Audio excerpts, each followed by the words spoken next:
doing well. I forgot to hit the freaking start button, surprisingly enough. I thought I was going live, but I didn't realize I wasn't. So bear with me. I was being very stupid. That's myself.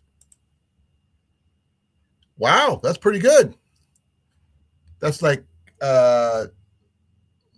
see, what is that? 27 degrees Celsius, give or take. And I responded to your message on Instagram. I want to say hi to Groundfog because he was here earlier because I missed him. That was on me. I'm hopefully you can get some more people going on. Hey, Gary, how you doing, brother? Hope you are doing well.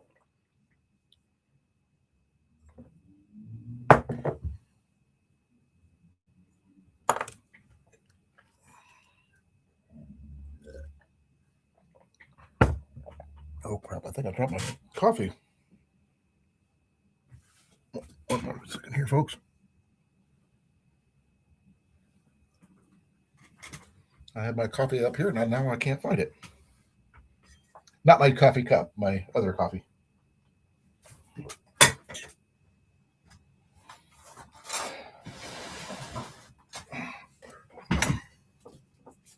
I don't see it down there. Well, oh, there it is. Okay.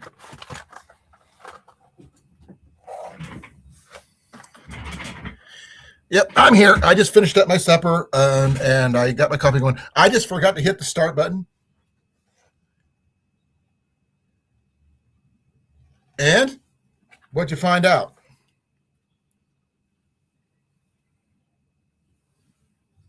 My son's got one of those.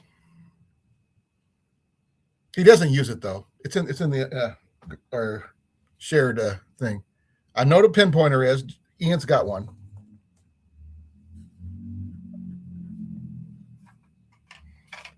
I got to roll an intelligence check here. See if it. Ooh. Ooh, I did bad.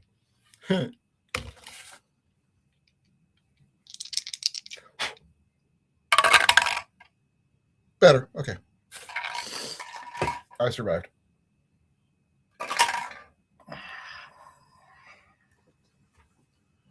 So, do you have gold or do you not? I was hoping that you do. CR, I got your message. I messaged you back and I didn't hear anything else. So I'm hoping to hear back from you on that one soon.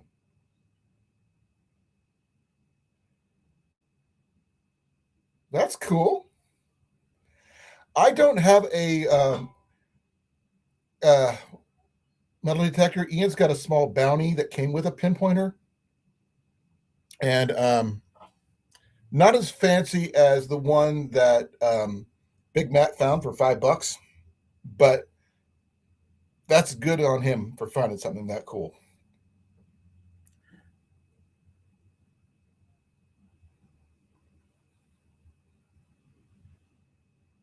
So right now I'm going to be discussing my peppers, my potato, and my tomatoes. So in that, not necessarily in that order, but the first two were the ones that are planted on for the challenge. I had all my peppers are like this tall now, so I'm going to wait till they get a little about this tall before I pick them out and stuff like that. Yes, he did make out like a bandit. My favorite cooling, I usually use a cooling towel there, CR, wrapped around my neck, or use a bandana, not this one, but one like this one, or even this one, wrapped around my neck like this, where it's been soaked down.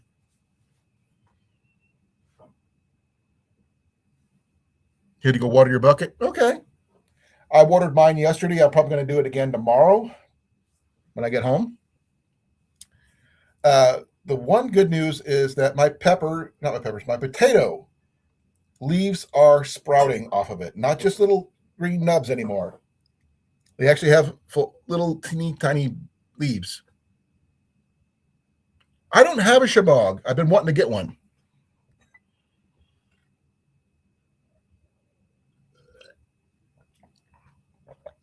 Also, I was looking into possibility of getting some mug wraps for my mugs here.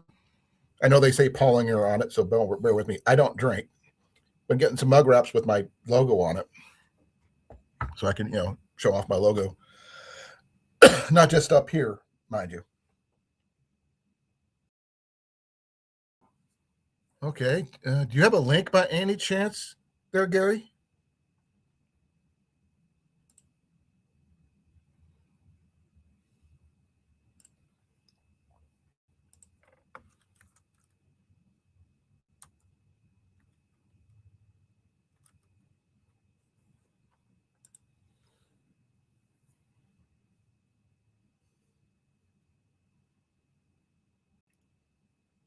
I don't. The ones I see on Amazon right now, I'm not really seeing a really pattern that I like, to be honest.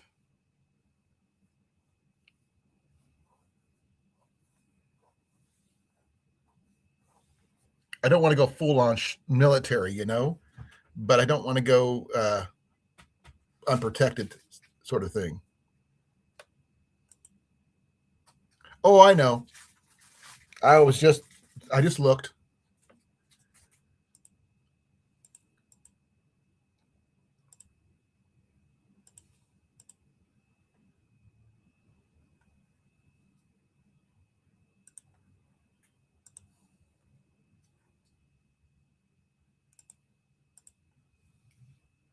But the ones I saw were, I mean, they're okay.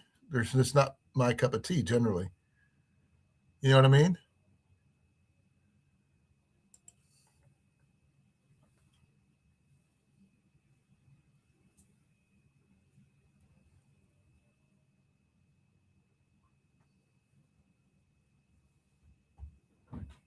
I'm just trying to figure out one I could wear in doing both bushcrafting as well as backpacking as well as just going out fishing type of situation,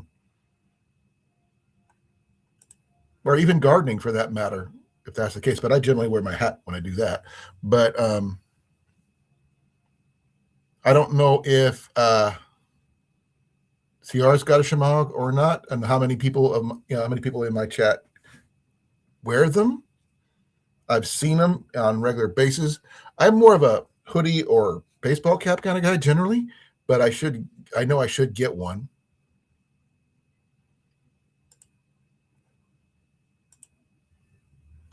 Let's see, what's the temperature here? I'm going to give you guys an update on my weather report here.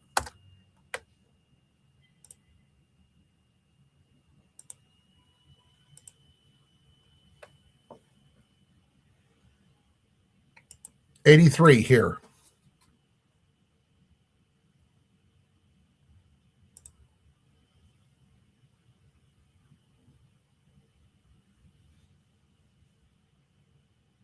I'm not sure if that's the high or just.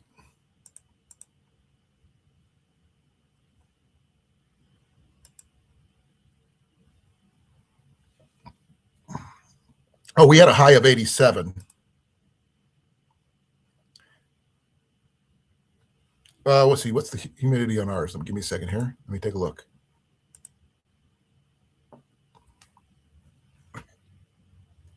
I'm not sure what the humidity is. Let me take a look right now.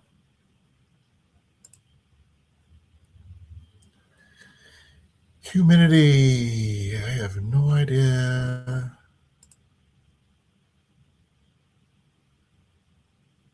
It's about 45 right now percent humidity. It's supposed to go up to 61 later. Nope. Tomorrow morning it's going to be up to 65, 67 at 6 a.m. And then it's going to slowly drop.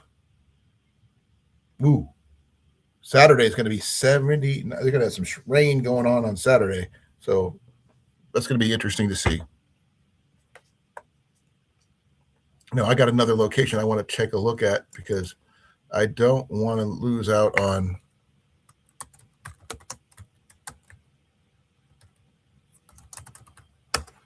something I was planning on doing with my wife on Saturday. So I have to check, on Saturday and see what that one shows.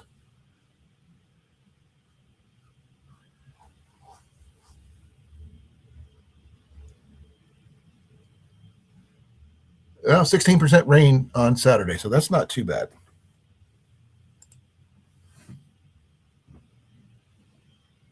Our dew point is not really listed here. I'm not at least seeing it anyway. It just says 65% chance is all it says. I'm looking on weather.com, the weather channel, I mean.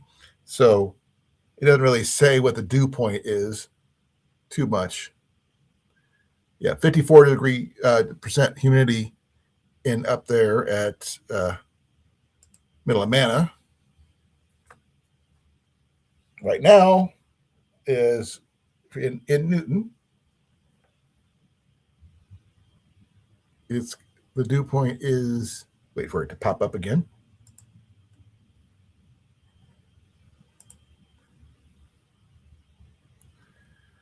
Okay, 58% humidity, 2% chance of rain tonight. So, but it's right now it is. I'm just going to check, see what it. Excuse me. It's 83 that feels like 84 with a high of 87, 1% chance of rain, a low of 62.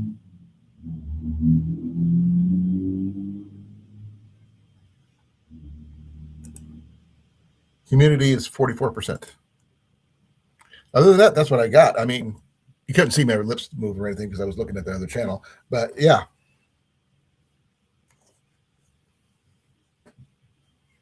Lake is active, folks, just to let you know. Yeah. CR, do you have any updates on your get home bag that you were supposed to show me the contents of? Because you asked me, you sent me a little voice thing and everything. I responded. I'm waiting to hear.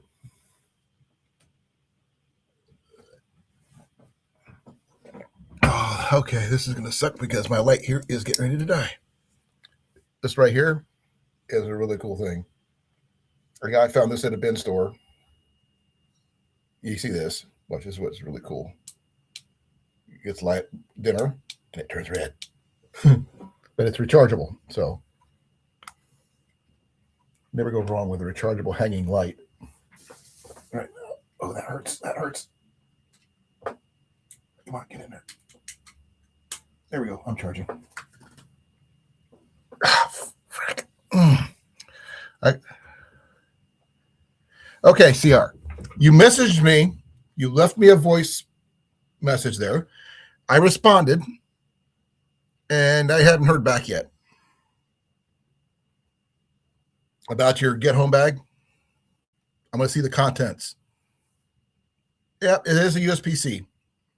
Now, this other light I got over here that you see like barely right here, it's also a USB-C rechargeable light, but this one here is a little bit more versatile because I can put this one inside. I can use this with my tripods. I've got a little clamp here that I can clamp it to things, which is really cool. I can attach this one here to it, which is really cool. So I can attach that to pretty much anything, and it's got a mount for one each end, one on the top and one on the side, so I can rotate it if I want. And it's got a yellow dimmer switch as well as a brighter dimmer switch.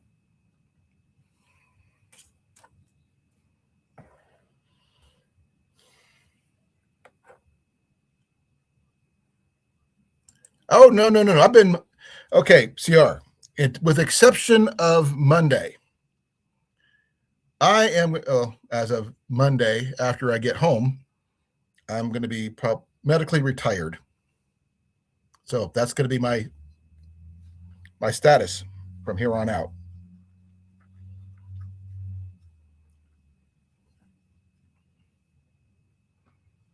Which means I don't have a lot else to do.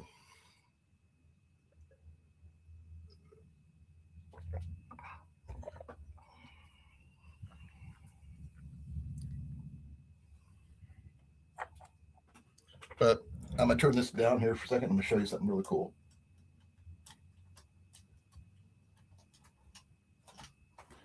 This light right here, I picked this up for a couple bucks at Goodwill, which is really cool unto itself because I can clip it onto here like this. So I can have it hanging from a branch or whatever like this. And it's got all the dials and everything right here. The on-off switch, the brighter switch, and everything else. So I can turn it on here like that. I'm going to turn it down.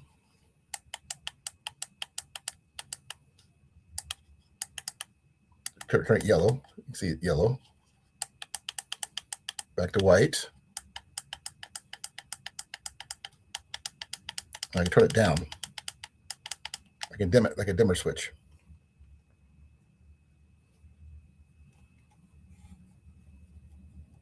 Hey Sam, how you doing? Yeah, this right here, little light here. I use this one in my office all the time.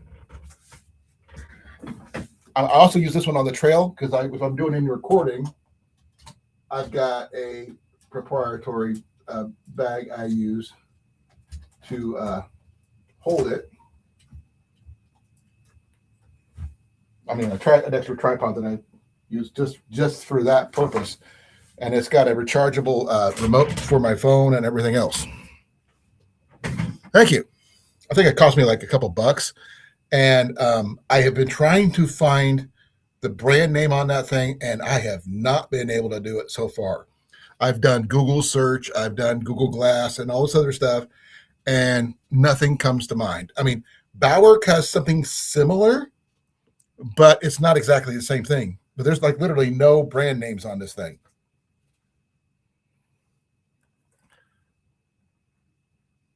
So how you doing, Sam? I'm glad you can make it. Welcome to my channel. I'm Colin from Kincaid Outdoors. Glad you could be here.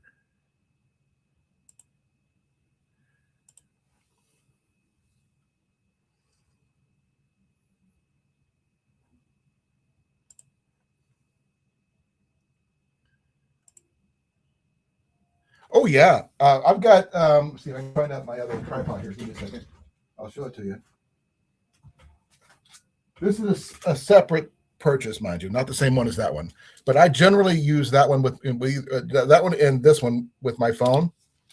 And this one here comes with a little remote for my phone where I could record with. And this is a Fugue Tech. I picked this also up at Goodwill. And it doesn't have a really huge footprint like some of them do, because I got to loosen up this screw here. Then I just pop it down like this, then screw it back together to hold it in place. But like I said, it's got a very tiny footprint, but it's great for if you're in your tent or something like that, trying to do your videos. And with the clamp that's on my light there, I could use it and record while I'm in my tent or whatever I'm at, and I don't have to worry about it. And it gets pretty tall here. I'll show you.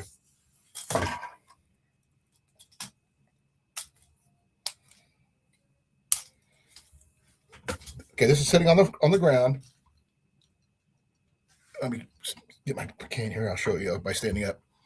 I'm 5'8", and that comes to my shoulder, just under my shoulder. If it was straight up, it would be at my shoulder. So that's pretty tall, especially if I'm sitting down. I could record, do my own thing and everything else without having to worry about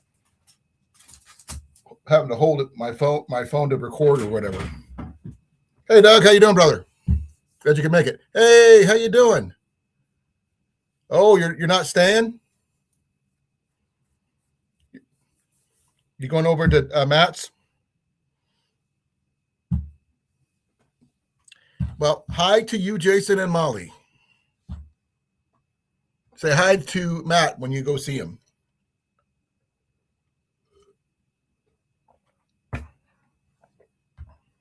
Because I have some updates on my peppers and my potatoes and my tomatoes.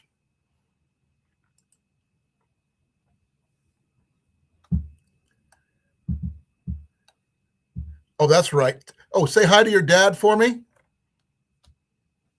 I've only got to talk to him for a little bit, but I'm glad he's here, and I'm glad you get to see him.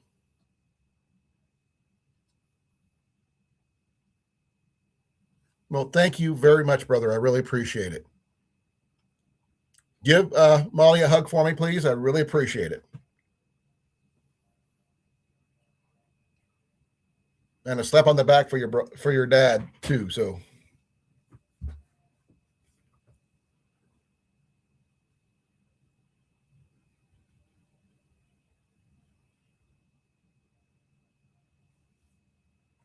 now, folks, is there any? Okay, be well, Jason. Have fun with hanging out with your dad. Hope your visit goes really, really well. I'll catch you Saturday.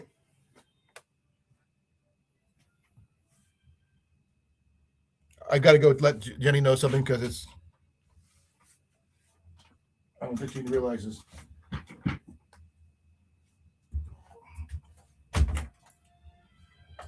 Hey, hon, can you turn it down a little bit? I'm getting dinged. That's better. Start Trek. Your favorite numbers. Can't watch the Mandalorian. Which one is this? Oh, the first one. Okay. Carl Urban looks so young in this one. Not like he does in The Boys, huh? Okay. Had to have Jenny turn it down just a titch. I didn't want to get dinged on my own channel going live.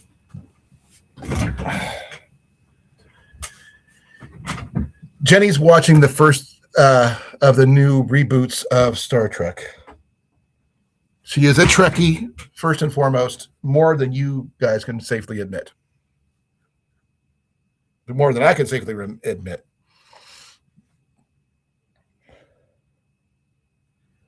No, like I was saying, this View Tech stand here is really versatile. It not only does it hold my phone, obviously, it's quick and easy to use, very compact. I can do my videos. This is where, if you got all the videos you guys see me do about my 5-gallon bucket challenge, this is my setup. And I use my little remote, which sits in the base, just pops out like this. This is just a little Bluetooth, and it's a micro USB charged, but it still works on my phone. So I can use that to start and stop my videos and stuff like that. So that's something you should know about. Here's how tall it is right now. It's like that.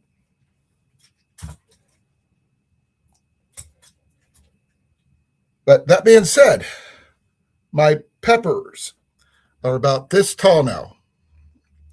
And they're like pushing up like gangbusters through the soil. And the potato, the leaves are like really tiny little mouse ears type situation. I'm not using this thing as a trellis. This is for my videos when I'm out on the trail and stuff. This is the lightest tripod I own. I mean, because I've got 4 tripods in here by myself. One right here that I'm using for this light. One right here I'm using for this light. One right behind me, which is my most heavy duty one, which I usually use for heavy duty recording. And this thing here is a beast of a thing. Now, I did not wrap this in all this right here. That came that way. And this thing is a beast and a half. It's got a handheld, got a crank. That's without even extending it. That's all I got. This is where it's at right now. That gets about 3 or 4 feet, just right there. Not including bringing it, putting it up the regular way.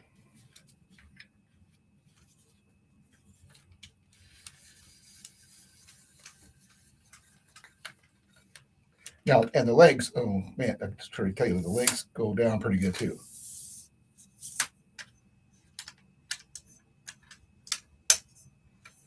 And it's got a little counterbalance thing. You put some weight down there. Well, I like using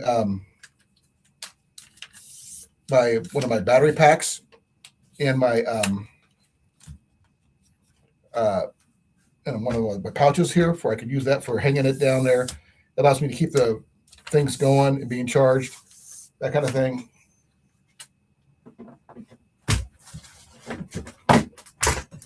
Let me take it here.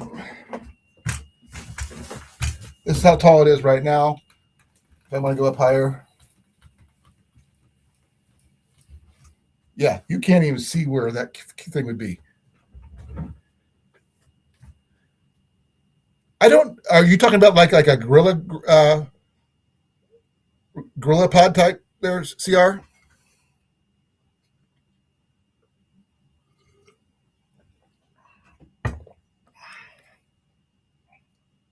It's got more stuff it can do,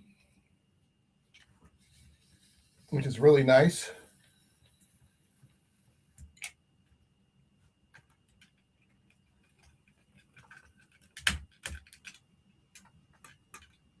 I can adjust it. It's got on this side here anyway. Now it's supposed to. It has a little bevel here somewhere. I just got to figure out where I put it. Well, it's on this side over here, I think. And I can just flip this open. So I want to loosen this up and flip it this way if I want to. But I'm going to do this way because I need to be able to have my phone up higher, obviously. And let's lock everything in place. But also can, loosen this up for going up and down. And this one here allows me to do this too.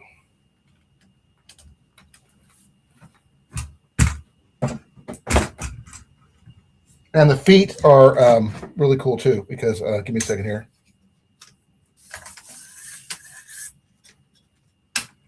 Almost knocked my phone over.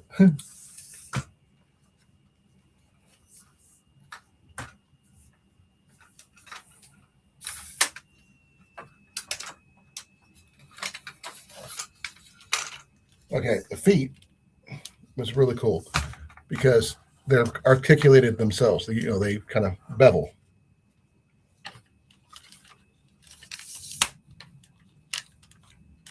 This is the most robust one I own. And I use this one for mainly when I do big outdoor shots and stuff like that on uneven ground.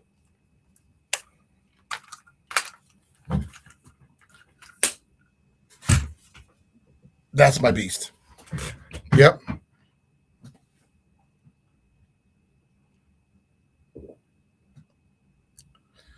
But right now, only ways I can record is my GoPro Hero 7 Silver. But that one doesn't have a recharge. It doesn't have a irreplaceable battery. It's only got its internal battery, and I can only record up to like 3 minutes at a time, which really sucks. Or my phone, which is needing replaced, which is on my list. And that being said, I wish I had a better camera. I do have my eye on a better one. But if you guys got better cameras out there, let me know what they are. I would like to know what that would be, because right now, my phone is broken. It's literally cracked. It is also out of the ability to update the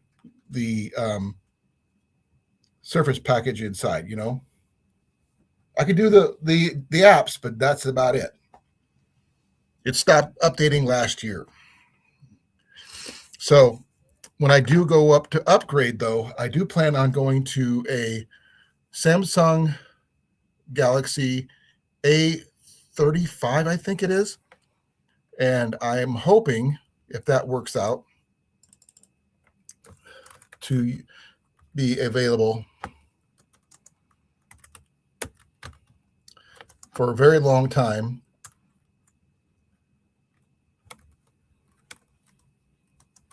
Yeah, it's a Samsung Galaxy A35 5G.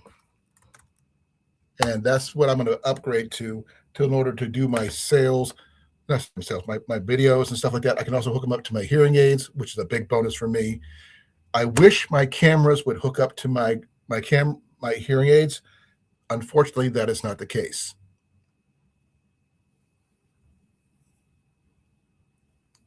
I'm not an iPhone fan at all because it requires you to pay for pretty much everything, CR. And I don't like to having to pay for things that I should automatically should have. It's like a one and done with Samsung. No pun intended, no rhyme intended. So it sort of happened. Coffee. Need coffee. Oh crap. I'm down to here, folks, on my coffee. I'm halfway down. And for those people who don't know, this is how much I started with right here. And if you want to know what kind I get, give me a second. This is not the one I used. I used the actual grounds, but that's what I use. Classic roast.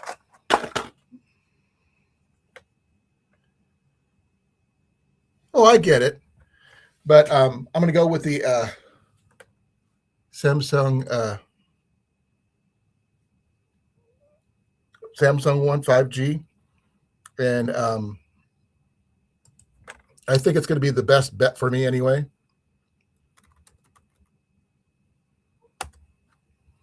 Especially since I'm going to use it with my my service carrier, which is Mint Mobile.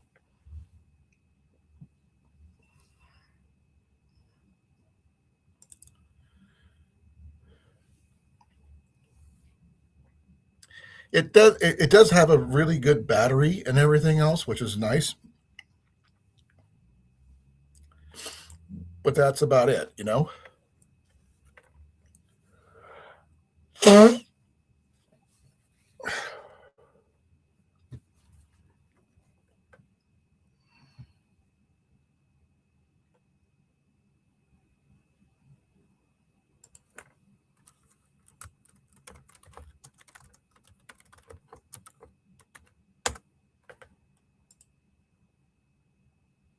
Now, I'm trying to get more information on. It's got a 5,000 milliamp battery, which is really impressive. And my current one is probably about 35 to 45,000 milliamps. And the newer one will at least give me 7 to 8 hours of continuous active screen time. So if I want to watch a movie, I want to listen to a book, I want to do, other things. And it also charges while you're doing stuff too. So you don't, you can go to 0 to 100% charge in about a little over an hour, 20 minutes or so, 25. That's from 0, mind you. This one here, not so much. This is the A51 5G, and it's, like I said, it stopped being upgraded. That being said, do you guys want to talk about any other gear that you may have that you like to use for your either camera gear or backpacking gear or bushcraft or get home bags and stuff? Because I've got a bag here that I'm really actually impressed with, which I just received, and that's my Granite Gear Blaze 60 long. This thing is an amazing gear one. That's what it looks like. The belt comes out, as you can see right there.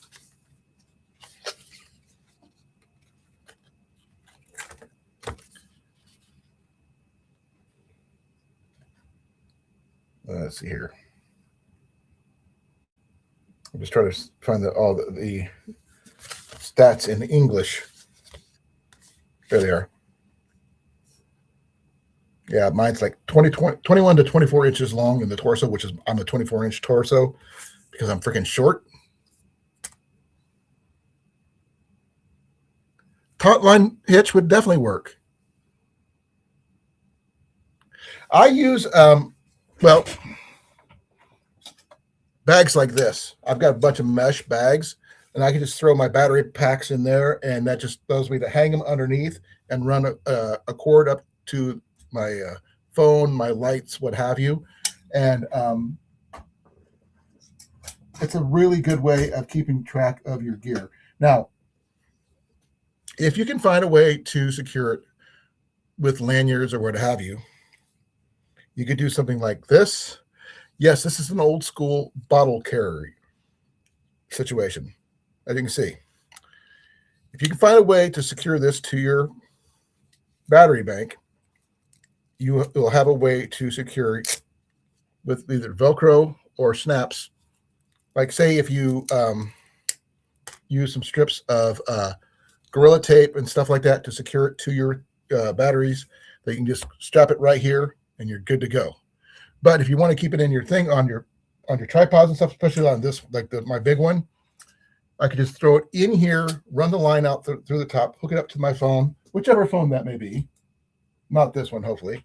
And before you guys ask, yes, I do have smaller tripods. I even got this little baby one. It's not much, but it is what it is, which usually goes with that light over there. I do have some tension straps and things I can use, but right now that's what I've got. And I've used these mesh pouches. I've used mesh pouches from like my wood stove or my Pathfinder set. And yep, because this one's pretty stable in the first place. Because I mean, just to let you know, just picking that up hurt. And I could just tighten this down here, which locks it in place. And also I can carry it if I have it set up for that, mind you, like this. I can, record this way and that way and what have you.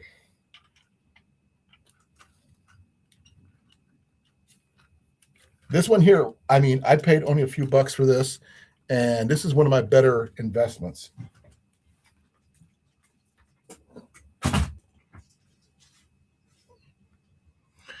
Now, that one right there is the bomb-proof method. Now, would I take that one out in the field with me? Perhaps, maybe if I was doing my hot tent type situations going again, which I will probably do later this year when it gets colder. But yeah, because I got some places I want to go do that at.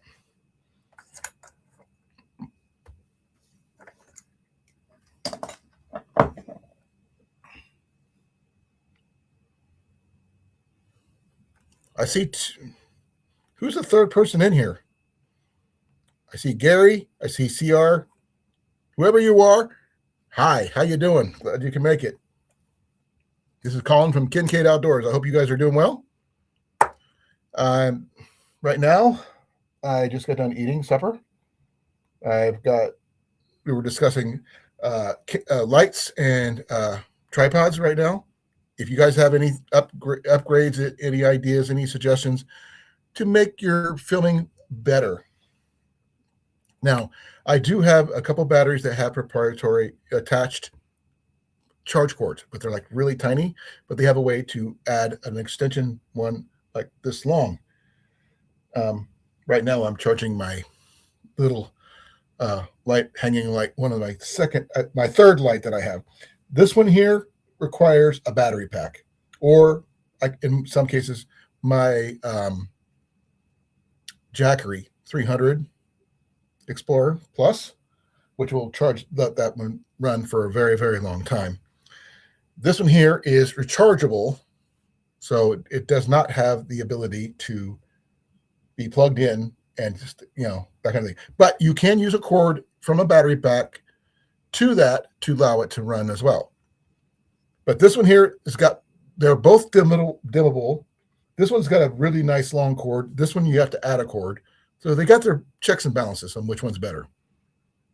I don't really care about ring lights because I don't like lights right in my face. It might make... Now, that being said, I'm going to show you something. I just had this one here plugged in just for a little bit. This one right here. And it's got a little carabiner clip right there. And let's just put it right there. No ring light involved.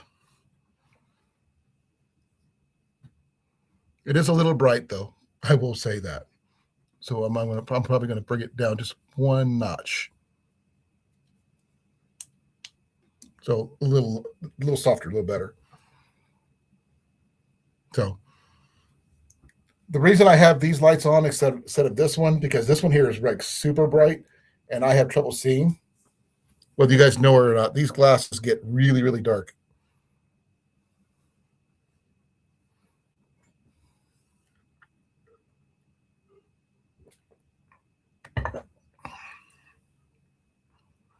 And these didn't cost me an arm and a leg like a ring light would.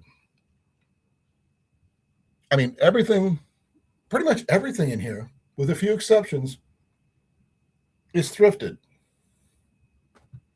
That sword isn't thrifted. That was a gift. That sword wasn't thrifted. That was just half price. My bow racks were thrifted. My desk was thrifted at a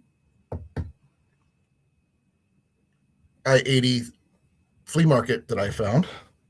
My chair was thrifted, as is my little table here. I bought my arrow holder over there and a whole bunch of other stuff. Yep. The only thing I bought brand new is basically my my battery banks, which I'm going to have to buy new ones. I'm thinking about upgrading to Anchor 27,600 milliamp batteries. Get a couple of those, and that way I know it, because those are better for what I plan on doing.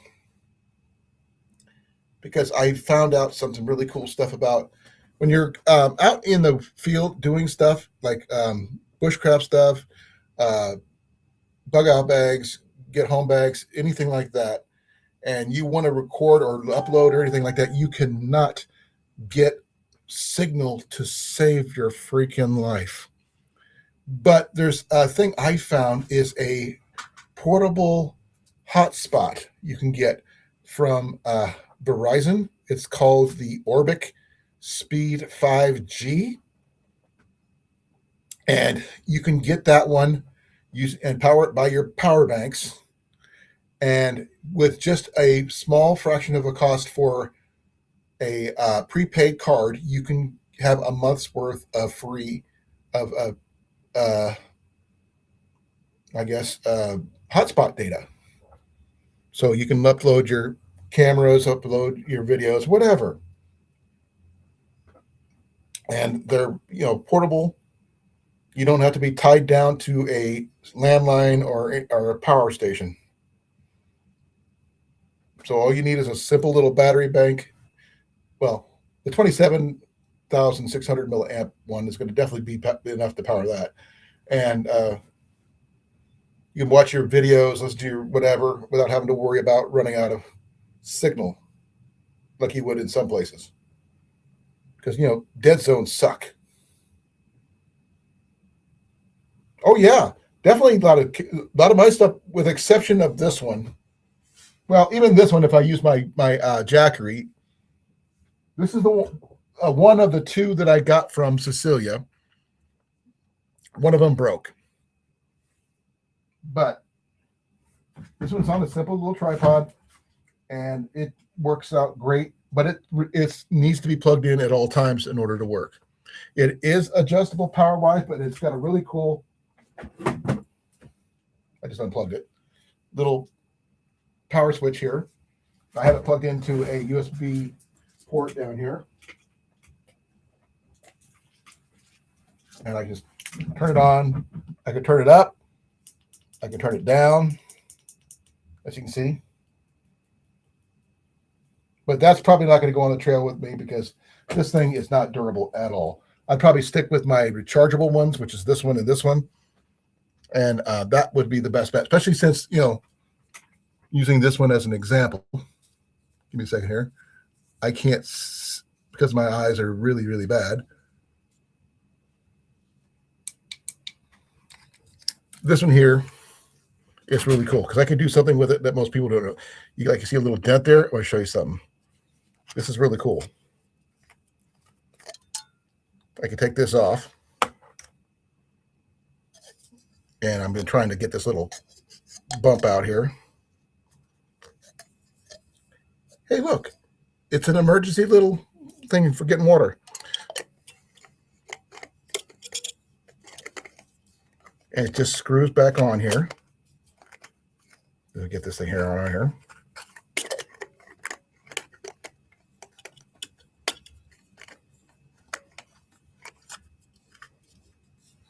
And it just looks like that. And it's totally rechargeable. It's USB powered. I barely had it charged, so I got it on low right now. And this one here, I usually keep charged before I go tonight. So this one here is currently at, I'm not sure how many bars this one's at right now, because it's got a little power indicator on the back, which I've got covered right now. Give me a second here. I'm going to do it this way. You can see it. You can see there's got 4 bars, usually just at 3 right now.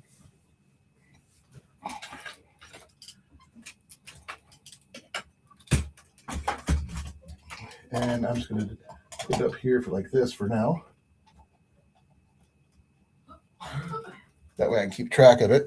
I can see how many power it is. There's also right above it is where you plug it in.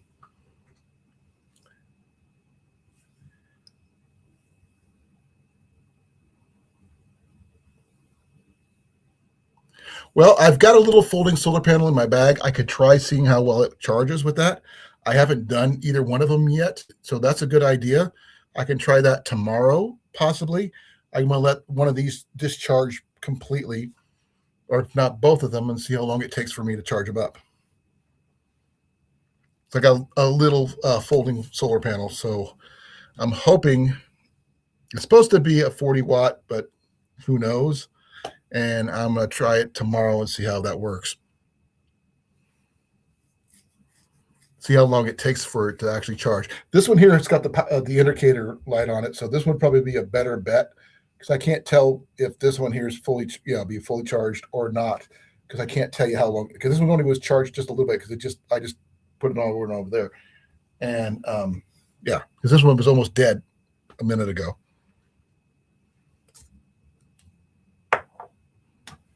Hopefully Cliff will be here soon, because it's after 8 o'clock.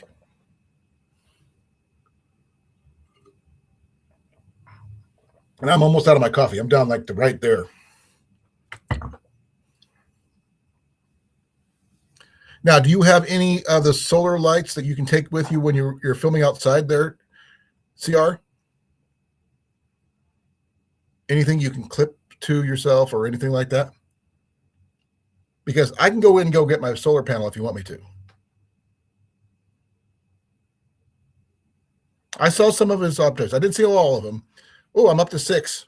I don't know who's all here, but if you're here, please put a 1 in the chat, for I know you're here. We're talking about lighting and tripods and stuff like that for filming outside. I currently have 4. Well, 5 if you want to count the little, not this one. But also counting about my rechargeable lights, I got 2 rechargeables and 1 plug-in one over here. One, I know you're a Juan.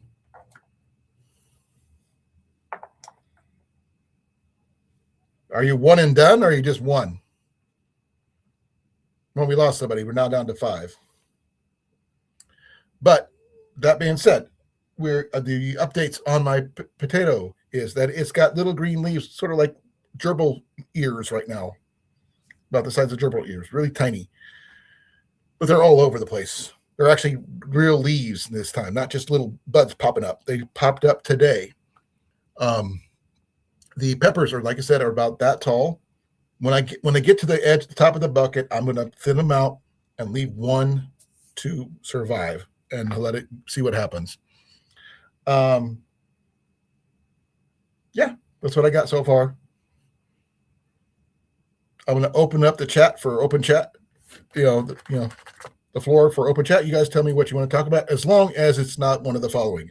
It is not politics. It is not religion. And please, please, please do not cuss on my channel.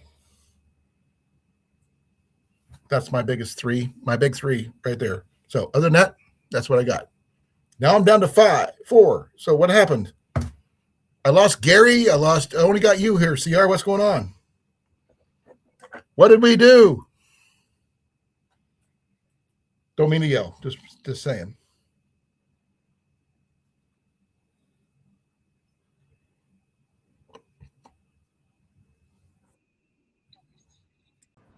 Hey, Cliff. Yes, doing, to answer brother? your question, I'm here.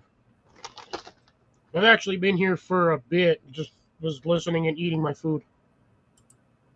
Okay, that makes sense. Jason popped in for a little bit. His dad just came in, so he's going to be spending time with him. We're discussing the lights situation, that how I power them and everything else. Yeah. I explained some of it to you before, Cliff. You know about this one, but I found out your some. little LED light bulb thingy. But well, here's the really cool thing about this, Cliff. This isn't glass. No, it's polycarbonate. It's plastic. Yeah, polycarbonate shell. And I haven't tried it with this off or anything like that, but I'm assuming it's going to start. Yeah. If it's battery operated, it'll work with it on or off. All the covering does is protect it from rain or moisture. You know what I could technically moisture, I should say. You know what I could technically use this for, Cliff? I could say a few things, but I'm not going to because I'm going to be nice. I love you too. No, if I get one of those little opaque long tubes and screw it in here, I can make myself my own lightsaber. It would clip on my belt and everything. Or I could make it. I could be, I could be the Alliance. I could be the Rebel. Kincaid. Huh? You'll be Darth Kincaid. That's when I go red.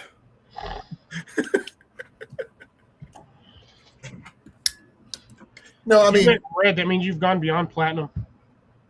I go straight to plaid. Yeah, I know. You went to red. You've already gone past that. Oh yeah. You were now I'm not on the dark side. I'm on the light side. So my lightsaber will probably be green or something like that if I ever was a Jedi. Yours, definitely green. Maybe. Or are you thinking blue? No. But I'll either be red or black, just probably because of my soul. You're not that bad. Now, do you have your dark moments? Yes, you do. But you're not black. You're definitely not red. Not yet, but if I stay out in the sun long enough, I might be. I saw all that wood you chopped up. Oh yeah, I finished it all yesterday. It took me like 4 hours to get it all chopped and stacked. How many sections is it? Like 8? On that wall, there's like 6, 7 sections. I thought I counted 8 when I was looking through all that stuff. And I don't know. Let me go out there and check. I always forget because it varies from time to time on when we add stuff or take stuff off. Give me a second. Okay. Yeah, I was checking it. I was watching his video and I was trying to count how many sections he's got. That way I can figure out how many cords he actually has of wood. And it was a little bit of a challenge. Yes, we all saw Cliff's wood. And I was still, trying to figure out some things about it. It's a big pile, yeah.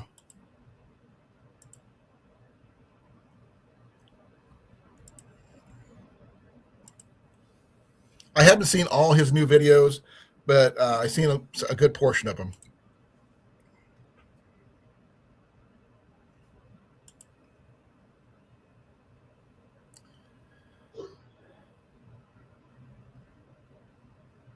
Yeah, I watched his free wood video this morning. I didn't catch his other one till just a little while ago. So 10 sections, varying in length between 6 feet and 8 feet. So how many cords was that? It's about 5 feet high, roughly, and how about much is a cord? 17, 18 inches deep, depending on where you're at in there. Okay. So one section's a little over a third of a cord, roughly. Okay.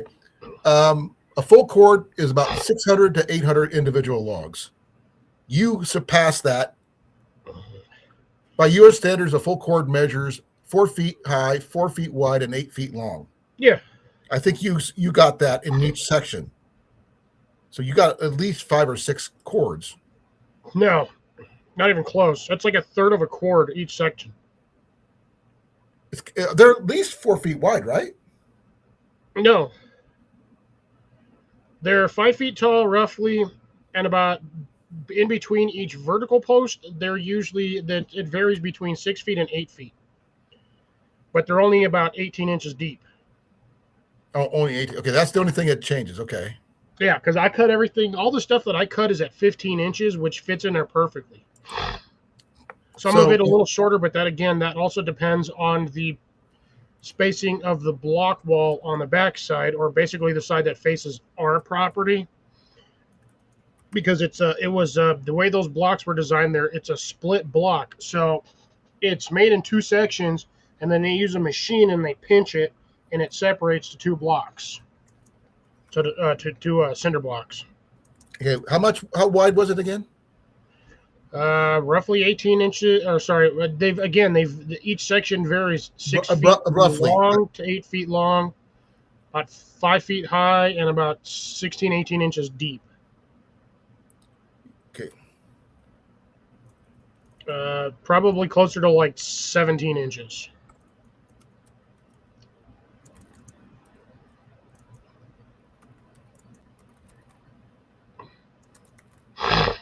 But remember, I'm using semi-uniform logs versus what you get at a lumber yard, Right. or a tree cutting place for said lumber or firewood, because all of that stuff is cut and stacked, but not all the pieces are the same size.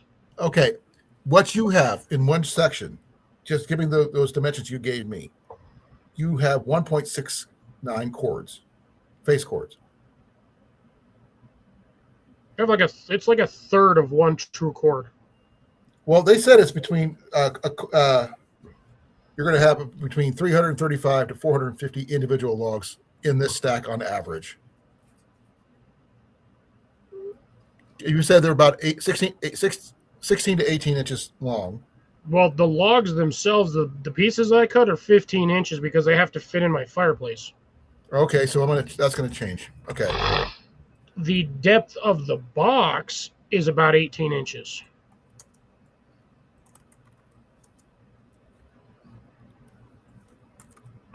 Hey, Tyler, how's it going? Hey, Tyler. Ew, CR saw my wood, dirty.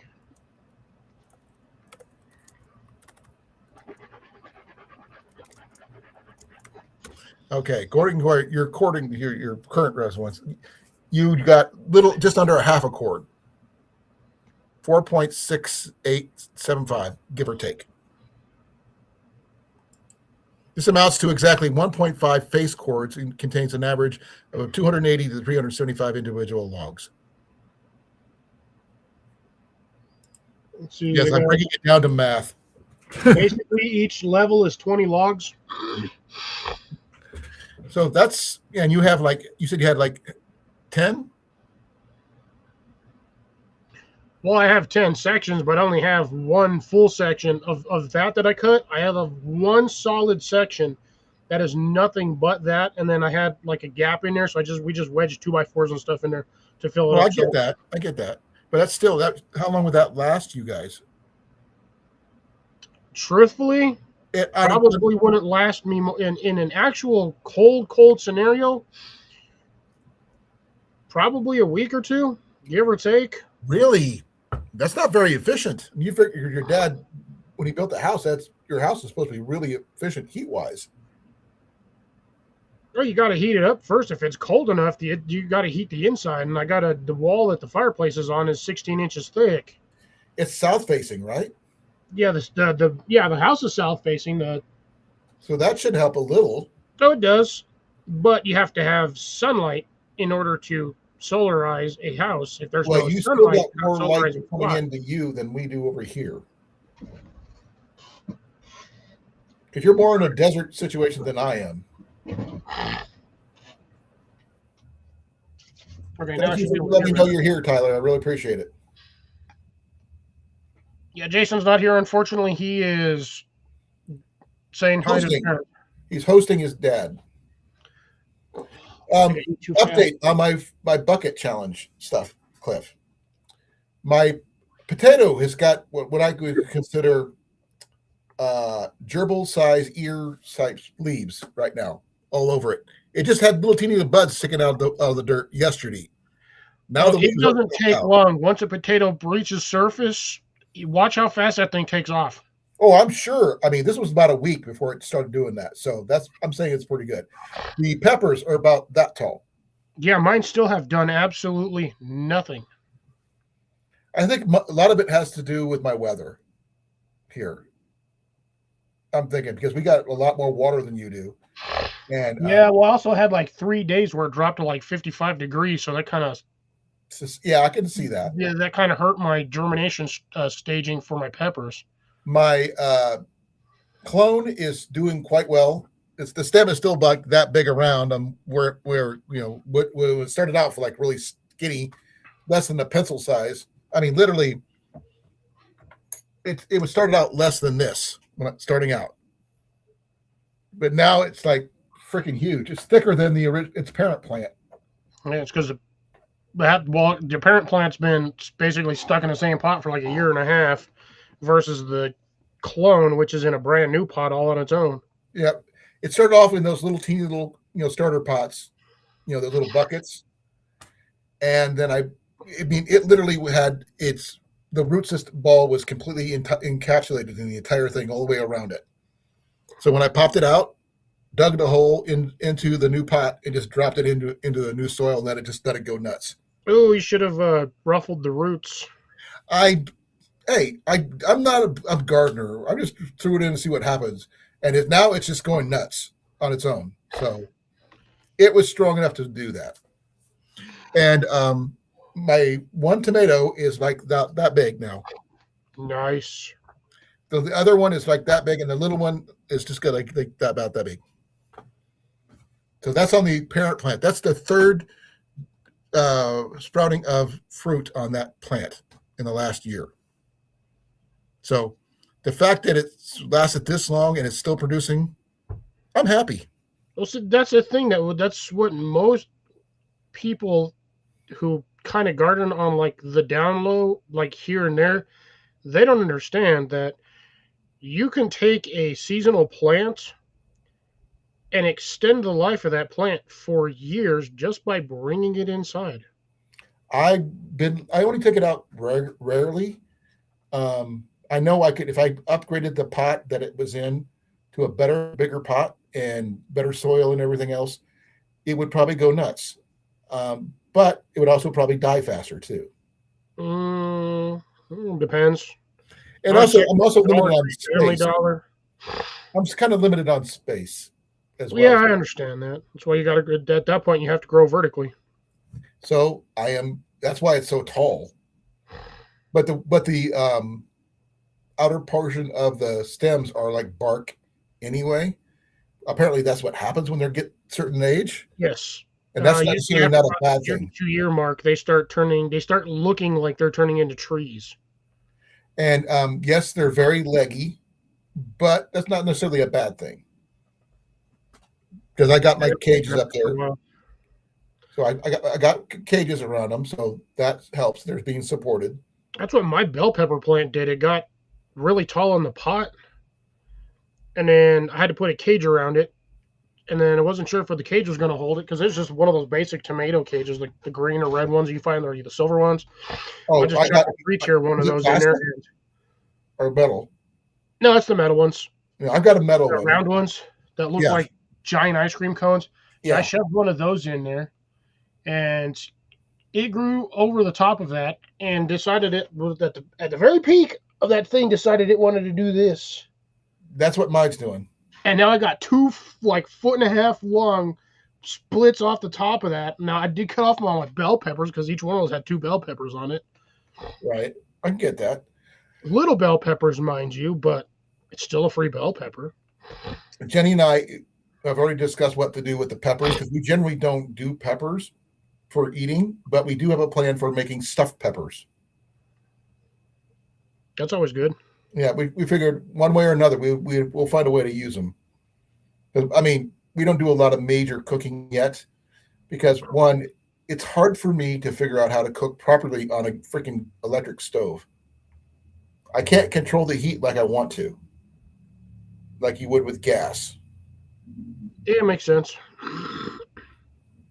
And also the fact that we also 90% of our cookware is cast iron, which makes it a little tougher to judge because cast iron and electric stoves are not what you call a match made in heaven.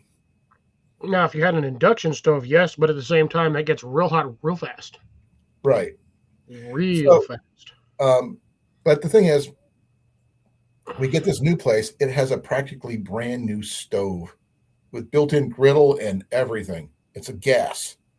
Nice. I mean, this thing is meant to be in a bit much bigger, better place, but we're going to keep it and we're going to design the entire kitchen around it. Because we need to update the refrigerator to something that actually has water and ice in it, like a double door type situation. I'll give you a rundown once we get the property paid for. But, yeah, those refrigerators are expensive. But we'll have the means to do so because just for your updates, for those people who haven't heard yet, as of Monday, I will be medically retired, whether I want to or not. And I'm pretty sure he doesn't want to be, but that's just where life decided to throw a curveball at him. Between my knees and my shoulders and some other issues, it's going to be tough. He did not continue that statement. Between my knees, I was about to be like, and my shoulder. Not that kind of below my. I didn't say below my knees or above my knee. Between your knees. Yeah. Yes, that does. In that context, yes, I can see where. And we all know once you get to a certain age, things start to hang lower than they used to. But, hang low, sweet. But when you're a teenager, you wish they would hang low, but they don't. But that's as far as I'm going to go with that joke. No, Diane. Cliff, besides your phone, do you have any other cameras that you use? What? Okay, I have not asked you this. What kind of phone do you use? Samsung. I mean, which one? The Galaxy A13. The 13. Okay, I've got the A51 5G, and I'm okay. Hurry back, CR. Hell. Something happened? No, something fell over. Oh, I think it was this. It sounded like a piece of wood, but I don't have any wood over on this side of on my thing, other than my cabinet right here. Okay. But no, I think what it was, I think it was just my charge cable slid off finally. Now I'm going to be upgrading when I get a chance to a A35 5G. It's got a bigger battery and it's got a better film quality than my phone I got right now, and it can be updated. This one can't right now. This one's broke. I literally got a cracked screen. I need the whole 9 yards. Though my Gorilla Glass on mine, so I don't have to worry about my screen cracking or breaking. Well, mine broke. My case broke. Then I dropped it at work. Now it still works. One problem is my volume up and down button actually broke in half. Ooh. Yeah, weird one. What kind Never of case had one break on me. What kind of case do you like to use? I have this one. Is that a Defender? I don't know. I do like the Defender. Whatever it was, it had the little kickstand, but the locking mechanism broke off down here on the end. Right. I dropped it once, like a week after I got it, and that was it. And then I've had to. It used to snap in there, and then the snap part broke, and then I dropped it again, and the other part broke off. So now I just duct taped the back end of it because. Welcome back, Gary.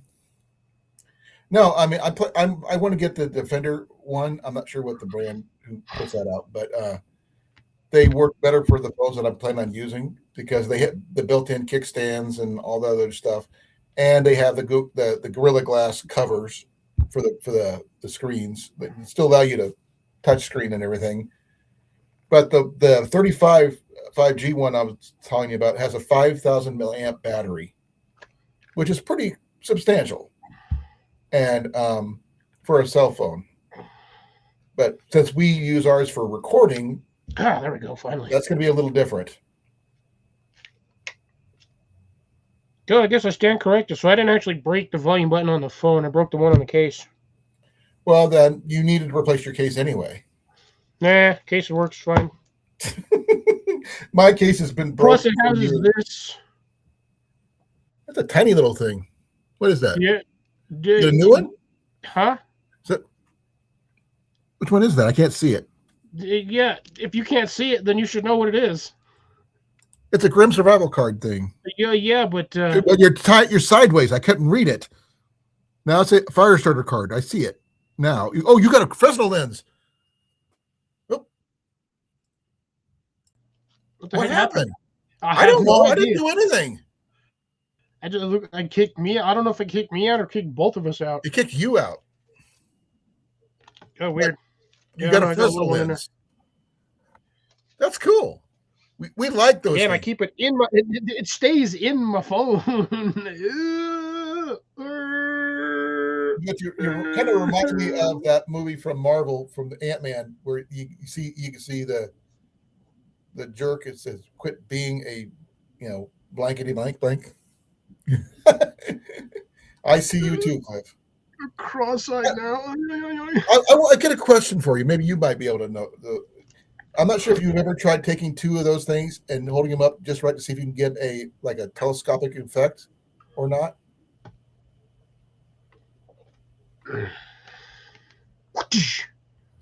That too, yeah. Hook them, put one in front of the other, and see if you can actually use it as a telescope.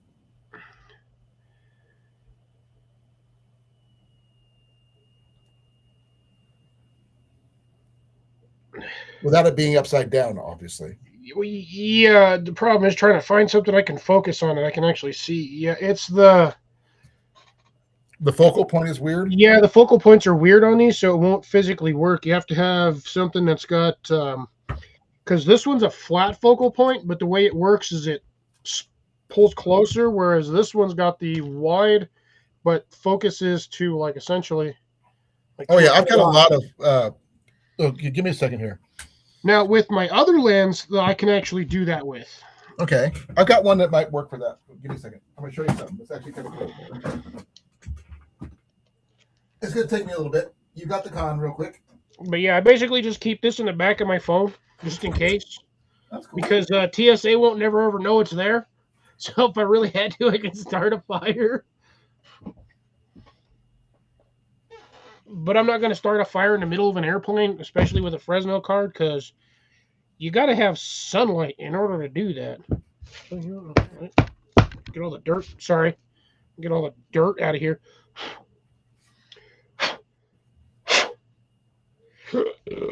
Oh, that's dirty. It's always in my pocket upside down. It's a pain in the butt getting this thing out of here, by the way. It goes in easy, but comes out rough. Okay, Cliff. I'm going to see your magnifying glass and erase you. I'll see your magnifying glass and raise you another magnifying glass. Well, I'm going to show you here in a second. I'm going to start off with a small one first. Which is actually kind of cool. Small one.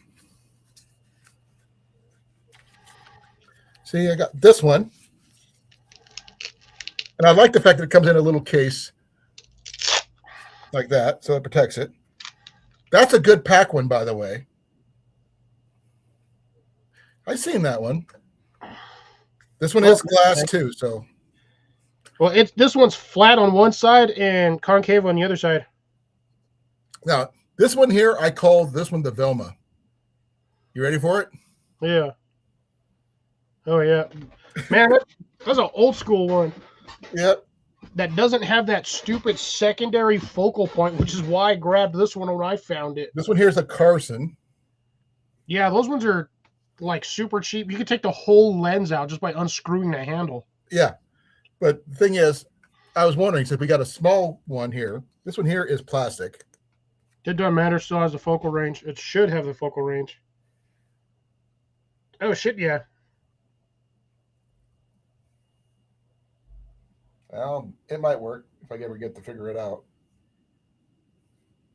The little one's much more powerful though, because it is glass, obviously. But this one here is the one you keep in your pack. If you really want, if you don't have your Fresnel lens, this is like a close second. I did spot something the other day that I thought was really cool. Oh man, that is weird. What? I can taste the pixels. Take No, I can taste them.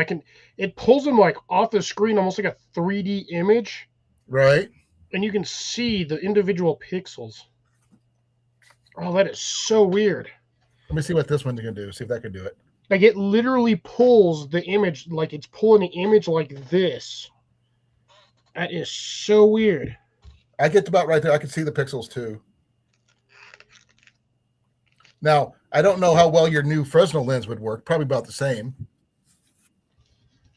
Well, it won't even. Well, I mean, I can see the pixels, but I mean, I can do the same thing with this when you get to a certain distance. But all right, Gary it's got just a new figuring out Fresnel the lens.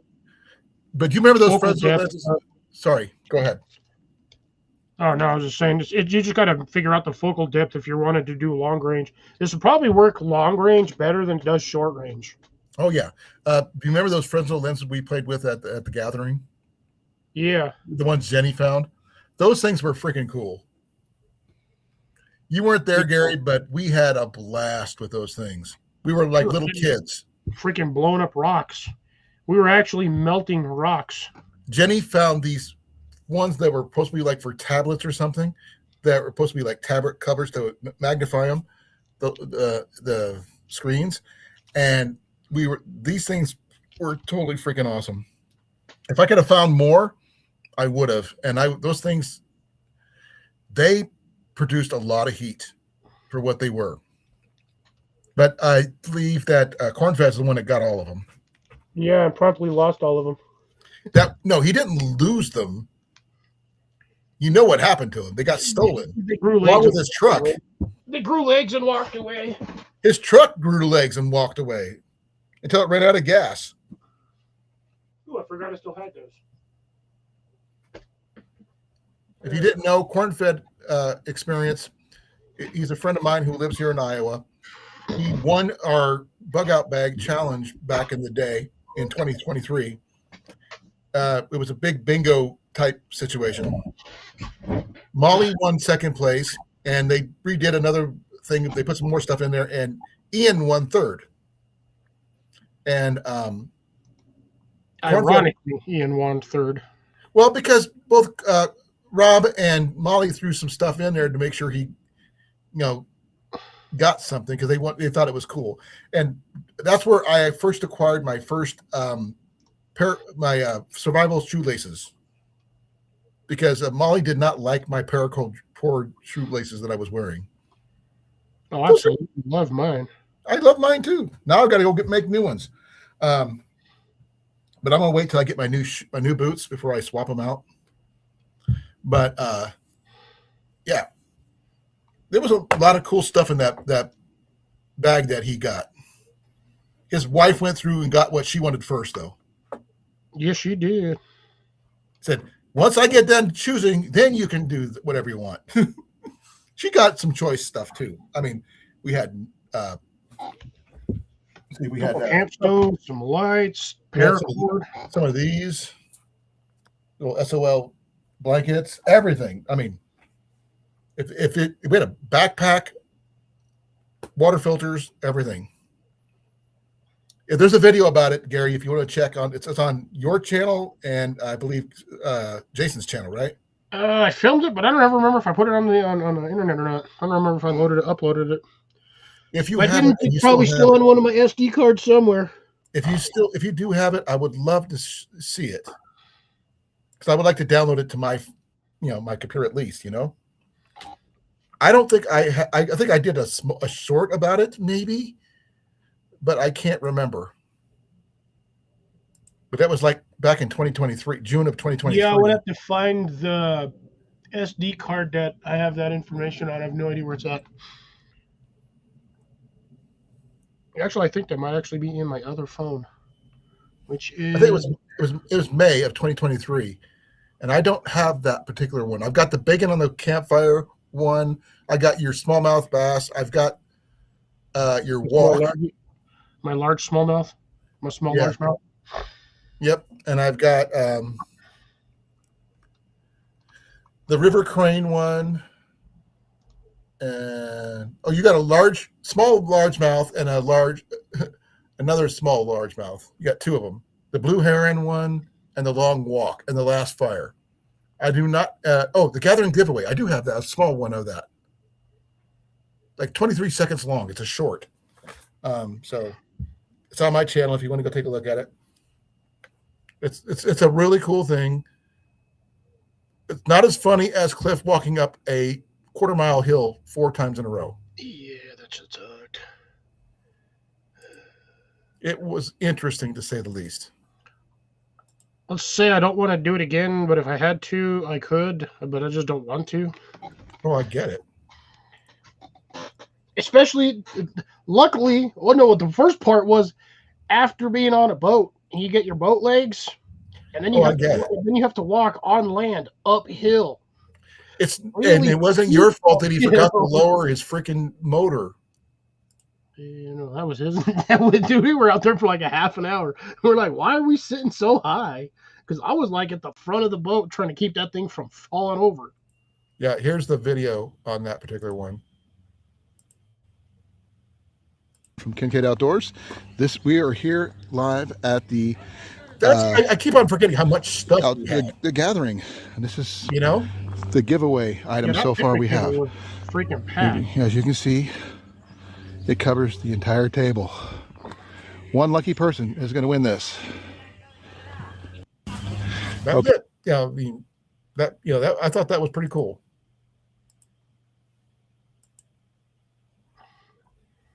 Welcome back, CR. I still have some of the stuff from the camper trip in the back of my SUV, just chilling in a box. Blake's here. Yay, Blake. At least I think he said. Oh no, he said, "Hey Blake, where's the keys?" I'm not sure. I mean, up there, truck's locked. I have to walk all the way back there. I'm like, you turned, you didn't give me the truck keys. And who was sitting in the back of the truck?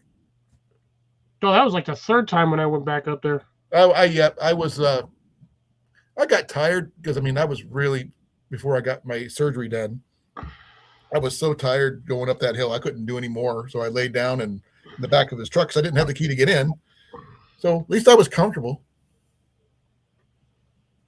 Until but the thing is, great place to fish. But I bet with the water going up, it might be a little higher than where you were at, then. But we got to wait for like after a decent winter. Yeah, that water was low, like wicked low. Mm-hmm. But wait till you see what when we get this place that we're moving to. Guess how far I got to go to get to the lake? Yeah, like 30 feet. Well, quarter mile downhill. 30 feet. Okay. Nothing wrong with that. Shawnee's pretty cool.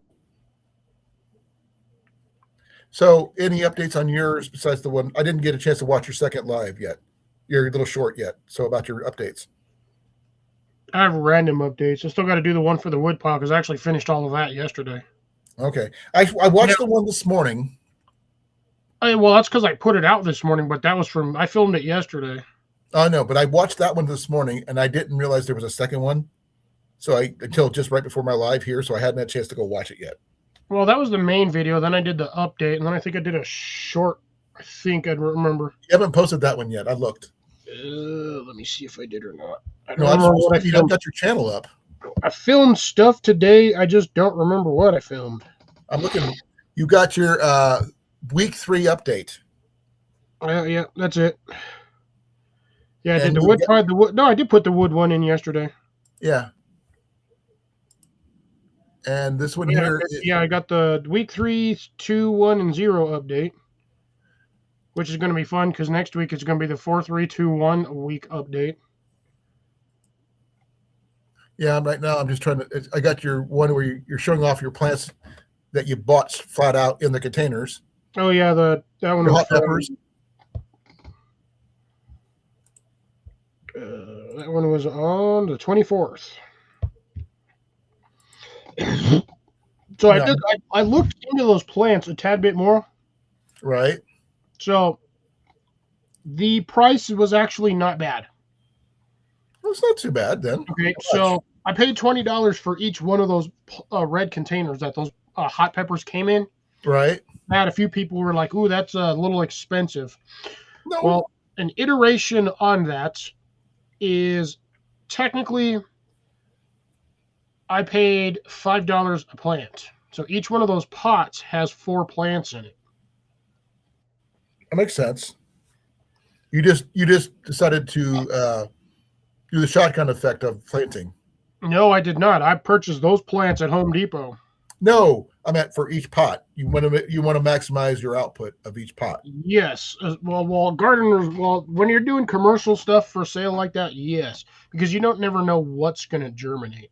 Right. So, Like I said, I will be doing my update on Sunday for my peppers and stuff, and hopefully you'll see the progression from last week to this week on my potato, and it's growing like gangbusters. They don't take long. Ian's, the buds are getting ready to bloom, but I've had several different people say what the blooms mean according to the potatoes underneath it in the ground. You can actually pinch those off. What's the point? I mean, if I'm not mistaken, it tells the plant itself to grow more on the bottom instead of trying to produce potato berries. Okay, so just get rid of those. Okay. You can. But it's not technically mine, it's Ian's. When mine does that, then I can do that on mine because he's the one that planted that one because he wanted to plant that one. So, but the fact is that these are I'm assuming these are like the simple Walmart russets that you get in the 5-pound bags. Probably. And we didn't cut them up to separate the eyes or anything like that. We just threw the entire potato in there and just see what happened. So we just basically pulled the pin, throw it in, and let it go. You know what? I was supposed to tag Rob too. Well, because I think Rob was going to do it as well. I don't know if he Rob actually hasn't. I've seen some videos from Rob, but I haven't seen much. Which Rob, though? On the road. Okay. I've only seen videos about him. He did a car one a little while ago, and that was pretty good. And he's got some announcements for so many views and stuff like that. 100,000 views on certain things. Oh yeah, you get those notifications from YouTube when you pop on. They're like, "Oh, hey, you reached this milestone," and I usually just ignore it because I don't care. Well, I did reach somewhat of a milestone. I am at 1,130. I'm slowly going up. I'm close to 700 finally. One of these days, you're gonna just hit that algorithm just right, and you're going to explode. I hope not, because if I explode, I won't be able to do any more YouTube. Your channel is going to blow up, where you can actually, Fuck, I'm about to start a new channel. Damn. Exponential increase in purveyors of the channel. Or sorry, purveyors of the channel. So you're going to be like Fox at Outdoors 0.20 or something like that? Well, if my channel explodes, yeah. Okay. CR says, I see it said this. He's talking about potato eyes. Yeah. Eyes of potatoes. That's another thing I planted Like I said on my video earlier, I was like, I was gifted some potatoes. I was like, I wasn't expecting it. I just walked outside to do something, and the table had 15, 20 little potatoes on there. I was like, where'd those come from? It was like, right. They're sitting over there in the corner in this dirt in the dark. Yeah, that's the one vegetable I know that's going to be something you don't need to buy fancy seed packs for, and that's the potatoes. No, you just go to the store and you spend $4. You go buy a whole bag full of them. Yeah, you eat what you can, save a couple, and let it go to town. If they have a little bit of eyes on them, leave them. Let them go till they're ready to go. For dirt cheap, you can buy 10-pound bag of potatoes, eat 4 pounds of it, leave the rest for seed potatoes, and just plant a whole crop of seed potatoes. Oh, sorry. And then you'll have a whole bunch more sweet potatoes or a whole bunch more potatoes. The only thing I'm not sure of, which type of potatoes grow best, like in my area versus your area. If we were planting them in the ground, not just in pots. You got to just, the only way to figure that out is to literally buy a bag of every type of potato. Say pick like 4 out of each one, and then stick them near an onion so they can do their Germinate. eye thingy, and then stick them in the ground and do a comparison test. See what you get out of the end of the season. What kind of yield, that kind of thing? Yeah, but again, it's going to depend on your soil conditions, what you give them for fertilizer, or how you start them off. Well, I mean, Iowa's got better soil than most, just generally. Because if you've ever watched Simplified Gardening, he grows in buckets too. He grows in 35-liter like pots, and he'll get like 400 or 500 pounds of potatoes. That's a little bit more than I really need. But I mean, if we get a yield out of these two pots that we have, I'm going to be happy. We're going to have a small yield. We can replant what we can, but just give it a shot, see what we can do. We got 2 tomato plants now, 2 potato plants, and a pepper plant, which I'm going to wait till one decides it's going to outgrow the rest, then strip it down to that one. I forgot I got to go fix my. Or should I leave 2 in there? Because that is a fairly large bucket. I put 3 potatoes in mine, but they were little potatoes. I was talking about peppers. Oh, peppers. Depending on the size of the pot, you can get 3 in there. Well, I didn't know how to plant them when I put them in there. I just dumped the pack when I first got it. So I just dug a hole, dumped them, and covered it up and watered it. So I don't know if because there's no, they're all in one cluster, basically. So no, I do not have a trellis for it. Yeah, I got to figure out what I'm going to do with the 8 habanero plants that I have. You're going to give them away. Oh, hell no, I'm not. No, the peppers. $40 for them. You're going to give the peppers away. Oh, I'm going to grow them, make my own salsa and chilies and whatnot. But no. I'm still waiting on an Italian seasoning. I got to figure out what to do in a planter, because essentially what I'm going to do is once I get them to where I want them, and when they do what they got to do, I'm going to pull them out of the pot, and I'm just going to cut them in quarter. I'm just going to like that and just move each section into its own planter. I have a quick question for you to see what you guys think about this one. As of Tuesday, I will be medically retired. It's also the same day I usually do my Tuesday coffee break.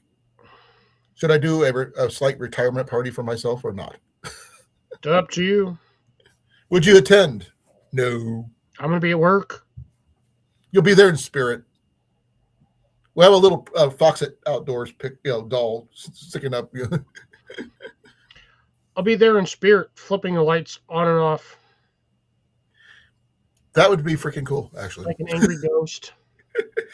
Hey, Foxit the angry ghost. I will haunt somebody when I die. Just don't know who. Or you could just haunt random people off and on, depending on where you want to go. You're not going to be tied down to one spot. Hopefully not. Hopefully not. I want to be the roaming ghost. Well, that being said, one of the things I've been trying to figure out what to do with my life after all this is over. I found that I can still get my pilot's license. I know but you won't see the trees coming. Ha ha ha. No, I took aviation pilot training in college. I wasn't able to complete my certifications, but my classwork still stands, credit-wise. All I have to do is get the flight time, and I should be able to get my flight. Yeah, you're going to need a refresher course, because that was like that refresher courses are different. Back when the dinosaurs roamed the earth. Yeah, we got to learn more about IFRs and all that other stuff, kind of flying and everything. I will not be able to fly at night, which I'm okay with, because it's going to be. I'm getting not my regular private pilot's license. I would want to get my sports license, which basically I could fly experimental aircraft. Yeah, those tend to explode sometimes. Not always. They come in kits. You can just put them together yourself. But the thing is, I could use it to fly pretty much anywhere. But as of July, there's a new rule in place here in Iowa. A person with a sports license can rent up to a 4-seater Cessna and fly pretty much anywhere you want. But you can only have one passenger. That's the only rule. And what's the point of having a 4-seater if you can only have one passenger? Gear. Which means I could fly to Albuquerque if I wanted to. Yeah, you don't want to fly over here. Trust me, the pilots over here are just like the drivers. Yeah, that's why I wanted another name for an experimental aircraft or bushcraft planes. No, that's a bush plane. Bush planes. Well, same thing. They're considered bush planes. And one of the things I was planning on doing, if I could ever figure out a way to afford it, was buy 5 acres behind my property for my own little private airstrip. So I could take off and land anywhere I want to. You might need more than that. Nope. Don't need much to take off and land. Oh, you need a whole lot to take off and land. Not for an experiment. The one I'm looking at. You need wheels, you need brakes, you need a propeller, you need an engine. The plane would be complete to fly, is what I'm talking about. All right, stop squeaking at me. And Jenny's, I told Jenny which one I was looking at, and it's called the Highlander. Of course it is. There could be only one. And the thing is, I was having fun coming up with tail numbers and trying to find out which ones are legal and which ones are not. Just absolute shenanigans, bro. If you're gonna get the Highlander, you got to have NC 1701 as a tail number. That's one of the ones that Jenny stated, but I think somebody's already got that one. Damn. Yep. I was actually, because one of the rules that you got to do, you can the main rule is the first letter is always an N. That doesn't change. The second rule, you cannot use a 0 as a second number. But if you use that weird bumper stumpers old school knowledge of license plates, use 1s as I's and 3s as E's. You can pretty much 4s. And you have a max of 5 letter and number combinations. And you could come up with some really interesting combos, especially puns. And if you do it right, you could register it and you can hold on to that thing for life, pretty much, for $50. Yeah, that's going to be N8008I. Booby, really? Booby. I don't know if that one actually would work, but it'd be interesting to see if it worked.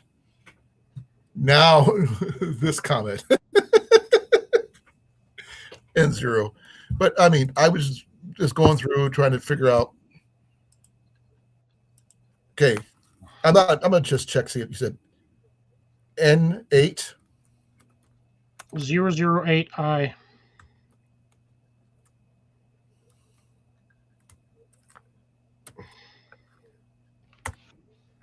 Technically, there would be a number call sign, but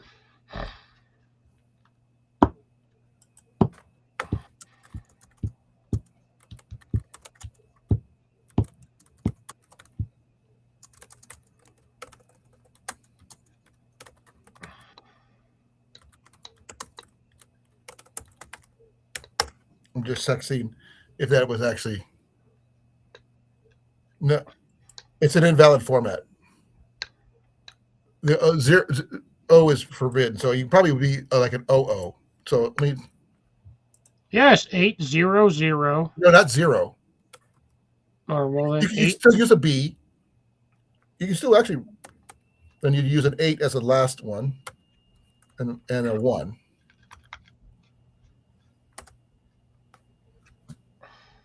Nope. You can't use you can't use the letter B in the second letter. Okay, that sucks. And the letter O is completely prohibited anywhere on the tail number, so you can't use that. Damn it! I can't be the NN00B. Noob. Lloyd. Lloyd. Stupid ass. Freaking. Right. My brain. Anyways. Well, yeah, because technically 0 is a placeholder. Right. So that's one of the reasons you can't do it. And yet you try explaining that to binary. Well, That's all binary code is zeros and ones.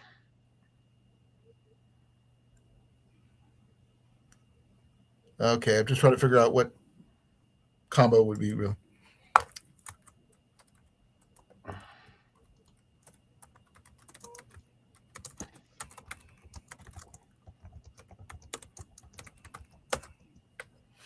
Because I mean, I was coming up with something that was actually working, but oh my god, I can't fucking type. There's one that says you can do Nike N1KE. And oh shit, I can't delete my own comment on here. N1CE for nice. You can do natty. And Ninja is a popular one. And stage and stuff like that. Oh, here's a good one. I smell. It's an Italian registered one. But I'm not sure we can do it in if those were good. Oh shit, CR's got COVID. He's got no sense. Yeah, I mean, it's like nonsense. Well, according to the U.S. government, that's pennies. So is he senseless now? Possibly. Possibly. Okay. I'm sure you could probably do the somewhat way of doing like Subway or something like that or anything like that. Ninja is a popular one, like I said. Oh, here's one. Taco. N514NC. Don't ask me how it's supposed to pronounce. Do the who is supposed to be for somebody named Nacho Cheese. So don't ask me how that works. What was the thing on there? Because it's N dash whatever. What was the number? N514NC. I guess the NC is supposed to be for nacho cheese. 514 nacho cheese. Okay, this one here was done because someone likes tongue twisters. Because it's N999NN. So it's basically niner. So you say, so wait, November, niner, November. So just that's all you have to say through the entire thing when you do it phonetically. No, that would be very, very annoying.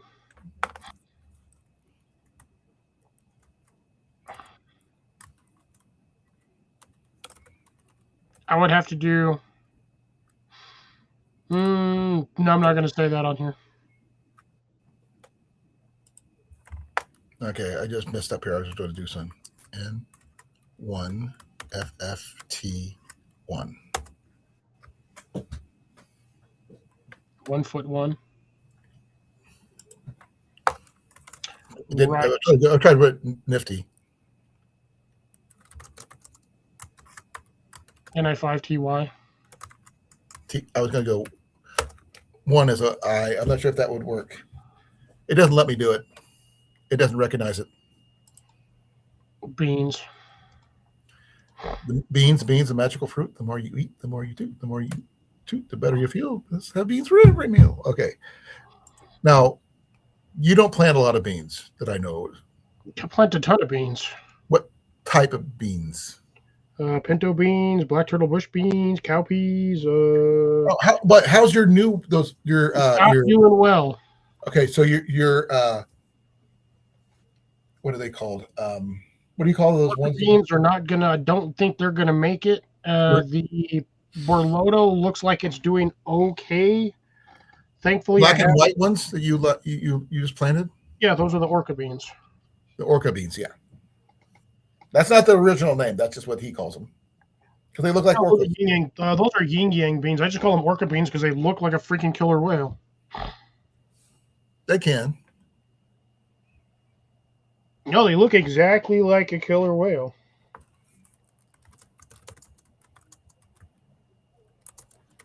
Just an upset. It's just a reverse colored killer whale. Because the blowhole's on the white side, not the black side. But yeah, no, they are not doing well. One of them, the top is already shriveled up on it. I don't know if they're just getting too wet or just getting too hot.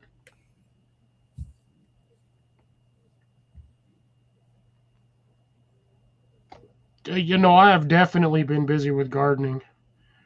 Finished refreshing another garden bed today, planted the rest of my potatoes in there, decided I was bored and decided to sit over there on one of the stumps in front of it and harvest 3 plants worth of radish seeds.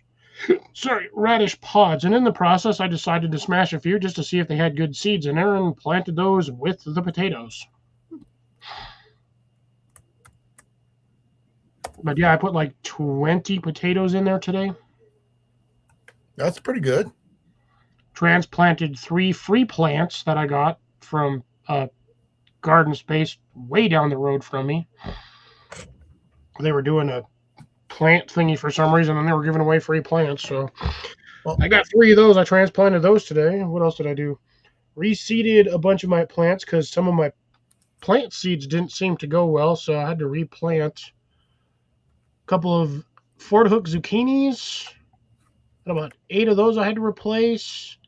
2 squash plants or cucumber plants.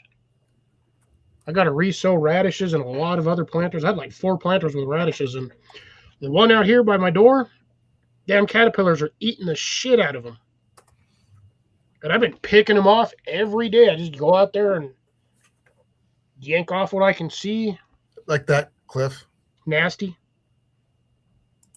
That's legal, surprisingly enough. Nasty. So use 4s as A's and 5s as S's and that kind of thing. Yeah, that's what a lot of people do. Now, we considered trying to see if we can do the acronym of there could be only one.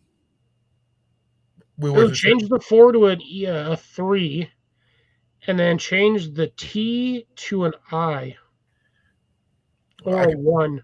Say that again. So keep everything you have on there, right? So you got N. It's going to become an N3, 55, IY. I'll give it a shot. See what happens. I'd like to see if it works. That'd be awesome if it did.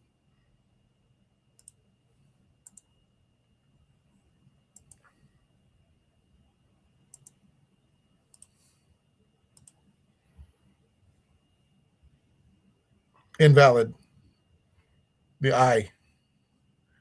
You can do it without the I, though. Change it to a lowercase L. No, just remove the I. Yeah, but if I remove the I won't be able to see. Ha ha ha ha. On the what you gave me. It won't do an I, but it'll let you put in a T.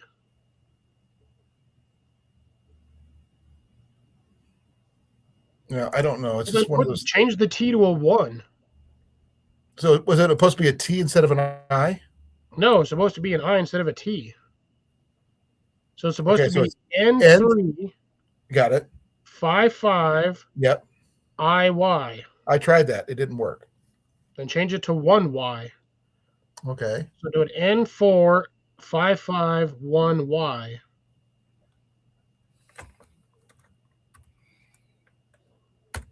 See if that does anything. It's a valid one. When you change it to 1. No. I can have my airplane say Nessie. That's what it says.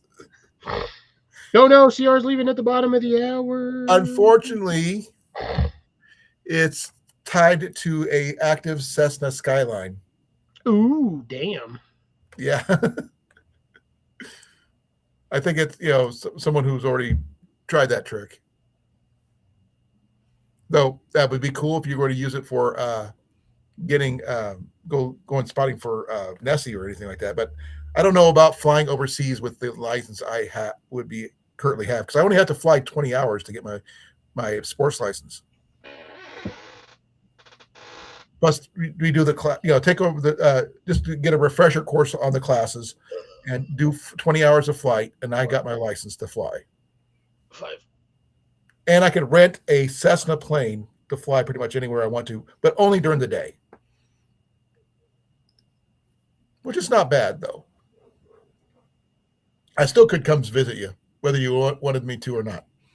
I just couldn't go see Johnny because that's too far away. Depends on the direction you fly. Well, I mean, yes, it's like a how many hour flight from California to Hawaii? It's like 8 hours, 6 hours. If I landed in LA, waited overnight, and did it first thing in the morning, I could probably do it in one day. I can only fly as long as I've got hours to fly, which is usually from dawn to dusk. You do realize the direction you're flying to, right? Yeah, west. Yeah. You'd have a very, very long flight track. Damn. True. I also would be changing time zones.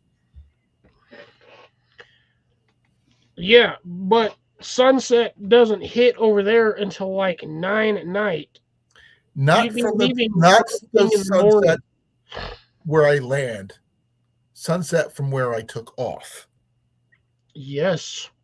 So technically, it would not count from where I'm physically at. If you left at 8 a.m., you are going to get there at 10 a.m. Because I'm passing through it. You're going reverse time zone.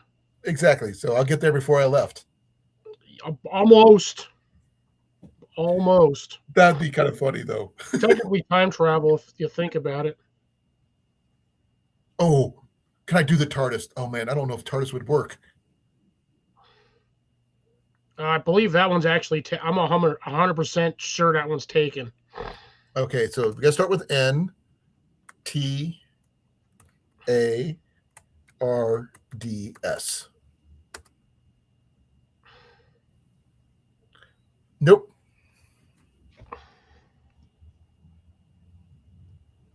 I cannot do the letter T. So, dang. I could do a 7 to act like a T.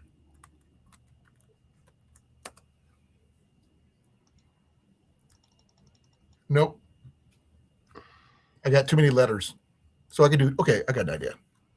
N, 7, 4, R, D, S. Nope. It won't let me do it. Dang it. Oh, okay, because it can't have two letters on the end. That's stupid. That is. Okay, so to fix it,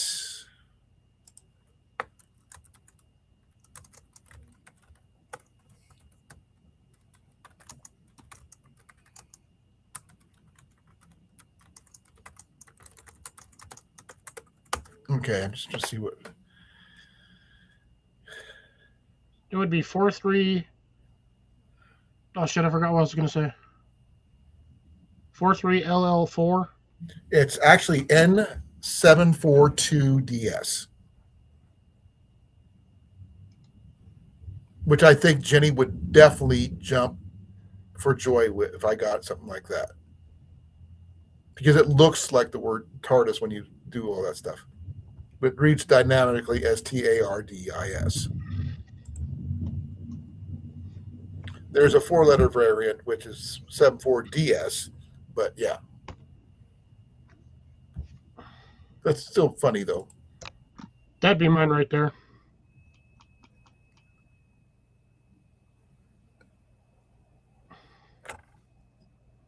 Is that pound letters or what? No, that's just regular numbers. Okay. Oh, okay. Oh, it just came up. N43774. Mm-hmm. Let me see if that works. That'd be kind of interesting if it did. I know what it stands for. Do you?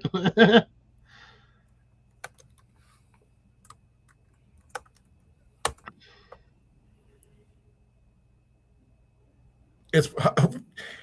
Would you believe it's valid? I can use one hella word. I can use one hella of a word to get it on there.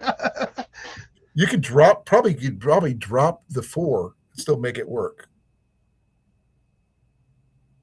Yeah, my plane would be in hell. Okay. Oh my god! No, oh my god, dude, that'd be terrible. My plane would literally be flying in hell. No. Everywhere I go, I'd be like, I'm in hell. You know how I know the 4377? Oh yeah, because that's the shit we used to do on calculators way back. No. Guess what the street number on my warehouse where I got injured at? 4377. Uh-huh. Or 7734. I have to double check, but I think it's one of the two. It'll be on a pay stub. I don't have my one like handy or anything. My hands are up here, so I'm not doing a handy. Sorry. Oh God, I am like. It's 4377 112th Street. Wow. Yeah. It was 4377. So where'd I work, Cliff? Apparently you worked in hell. Literally. And figuratively. Yep. And I'm getting mother. And I am getting out of it. He's finally leaving hell. Hell finally broke him. Hell broke him, so he had to leave. Pretty much. Physically, anyway. Not mentally, but physically. Physically. But I have one of those.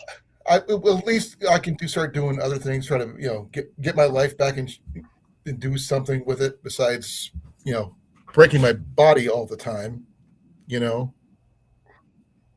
After 20 years, I need to do something. Boobies, yes, I know, are boobless. That's boobless. Are we going to start doing calculator jokes? No. Because that's what CR is doing.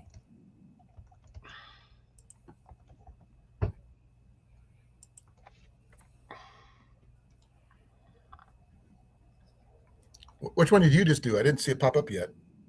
Because I didn't type anything in this chat. Oh. You're chatting to somebody else? Yeah, giving Matt shit over there on his channel. Oh. Say hi for me, please.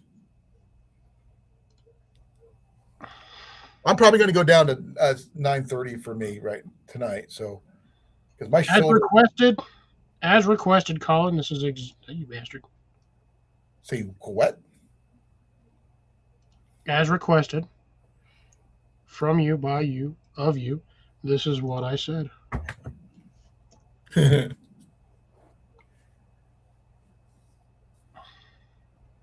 Foxit Outdoors, hi for me, please. You can't say hi for me, please. So that's I just put hi for me, please. No,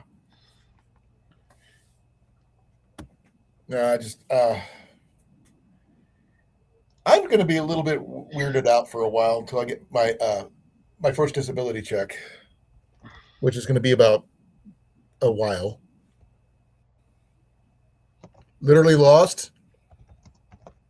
Hi, Literally. Nice to meet you.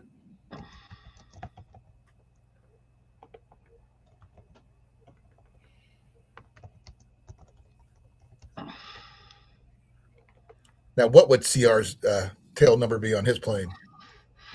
Besides boobless.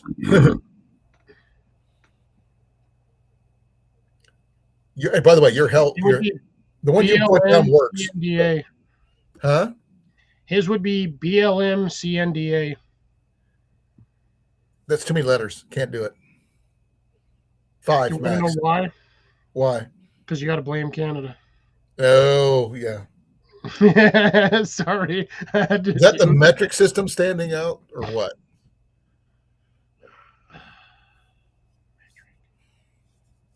Oh, he's thinking. You're trying to think of one now. No, just I hear metric, and the first thing that always pops into my mind is a metric shit ton Yeah. or a metric shitload. Yeah. Just. Wait, we got 6 people in here. What the heck? Who's all here? No one's talking except you and me and CR. Hi, whoever's here. This is Colin. This is Cliff. And we got CR in there. Let us know you're here. I talked about our plant. We talked about our plants. We talked about his wood. Yes, we talked about Cliff's wood. We talked about tail numbers on freaking planes. We talked about lights for cameras and stuff like that. Now, what kind of tripod do you use if you use one, Cliff? This little guy. Okay, I don't have. I've got a little one, but not like that though. I mean, I've got like this little teeny ones here, but I don't like using it that much. The only other two that I have are currently holding my camera gear and my ring light up. Right. I have a problem with ring lights though, because I don't like lights like blaring in my face. You know. It's only blaring if you have it on this volume. You look like the dead when you do that. How does Dracula get a tan? He turns his ring light up. And then there's like virtually no light. Can yours change color? No, unfortunately. Well, technically yes, but not like full color. So You can't like do purple or anything like that. it's like a. See, there's like that's bluish, like a blue I gray. can see the blue on your shirt. Your shirt changes color when you did that. Yeah, this is a gray shirt, by the way. Yeah, There's it like looked the green there for a second. sun, and then it's only got Little like blue. like 3 color modes. Yeah, you look green there for a little bit. Then now I you're prefer gray. that mode because it's not as obnoxious. Oh, I get it. Oh man. But you can get the more expensive ones that actually change to physical different colors, and you actually have a little remote so you can push the buttons. I just realized my little rechargeable light I got over here, the little one that got the clip on it and everything, puts out almost 0 heat. Oh yeah, they're LED lights. They don't put out hard as squat. No, you'd think that the battery being used. No, I batteries did- make it hot when you're charging them. I did turn it down to a lower setting, so it's not so bright. But it does have a yellow mode on here that you can intermix it. But when I do that, it kind of really messes with my eyes when I do that. Let's see here. Yeah, CR's got one of the RBG lights. Here's me turning it up. Turning it down. Tearing it up, tearing it down. That's more yellow. That one's more yellow, as you can see. Yeah, that's definitely yellow. And I just His light's covered in pee.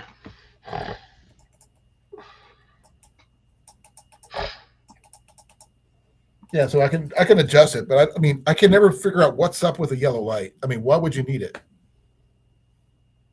Color spectrum, depending on whether or not your certain pictures probably require that light spectrum. CR said he'd be the Green Lantern. There's nothing wrong with being the Green Lantern if you like the Green Lantern. Not the Ryan Reynolds version. Ugh. No, not that one. The new version. Yeah, they make too many versions. You know who the latest Green Lantern is, right? No, because I don't have TV. I know most of the time I'm outside. It's not TV. It's actually at the movies, and that one would be what's his name? He was Firefly. He played Malcolm Reynolds. He was Castle. Yeah. Oh my God. Nathan Fillion. He played the Green Lantern known as Guy Gardner. Okay. And in the comic books, Guy Gardner, when he was chosen to be a Green Lantern, was a high school gym teacher initially. And he eventually ends up losing his ring and finding out that he's not human. He's from a one race that his body can turn into any weapon he wants it to. You know, there was one sure way to disable a Green Lantern. Yellow. Kick him in the nuts. Make him not be able to concentrate. Yup. But the problem with that is the green is the symbol of willpower. Yeah. It's really hard to willpower yourself up off the ground when you've been hit in the nards. If you can get through their shields. They're going to expect something entirely different. You just kick a straight square in the nads, they're just going to drop because they ain't expecting that. Sort of like a green arrow, boxing glove arrow out of nowhere to the nuts. Yeah, just pow. He's going to be like, what in the beans? Well, Yeah, the thing is, exactly. if it's yellow, it breaks through it does, gets through anyway if it's yellow. But yeah. That's the old. The new ones are not don't have that flaw. The old ones did. The new ones don't have that flaw against yellow anymore.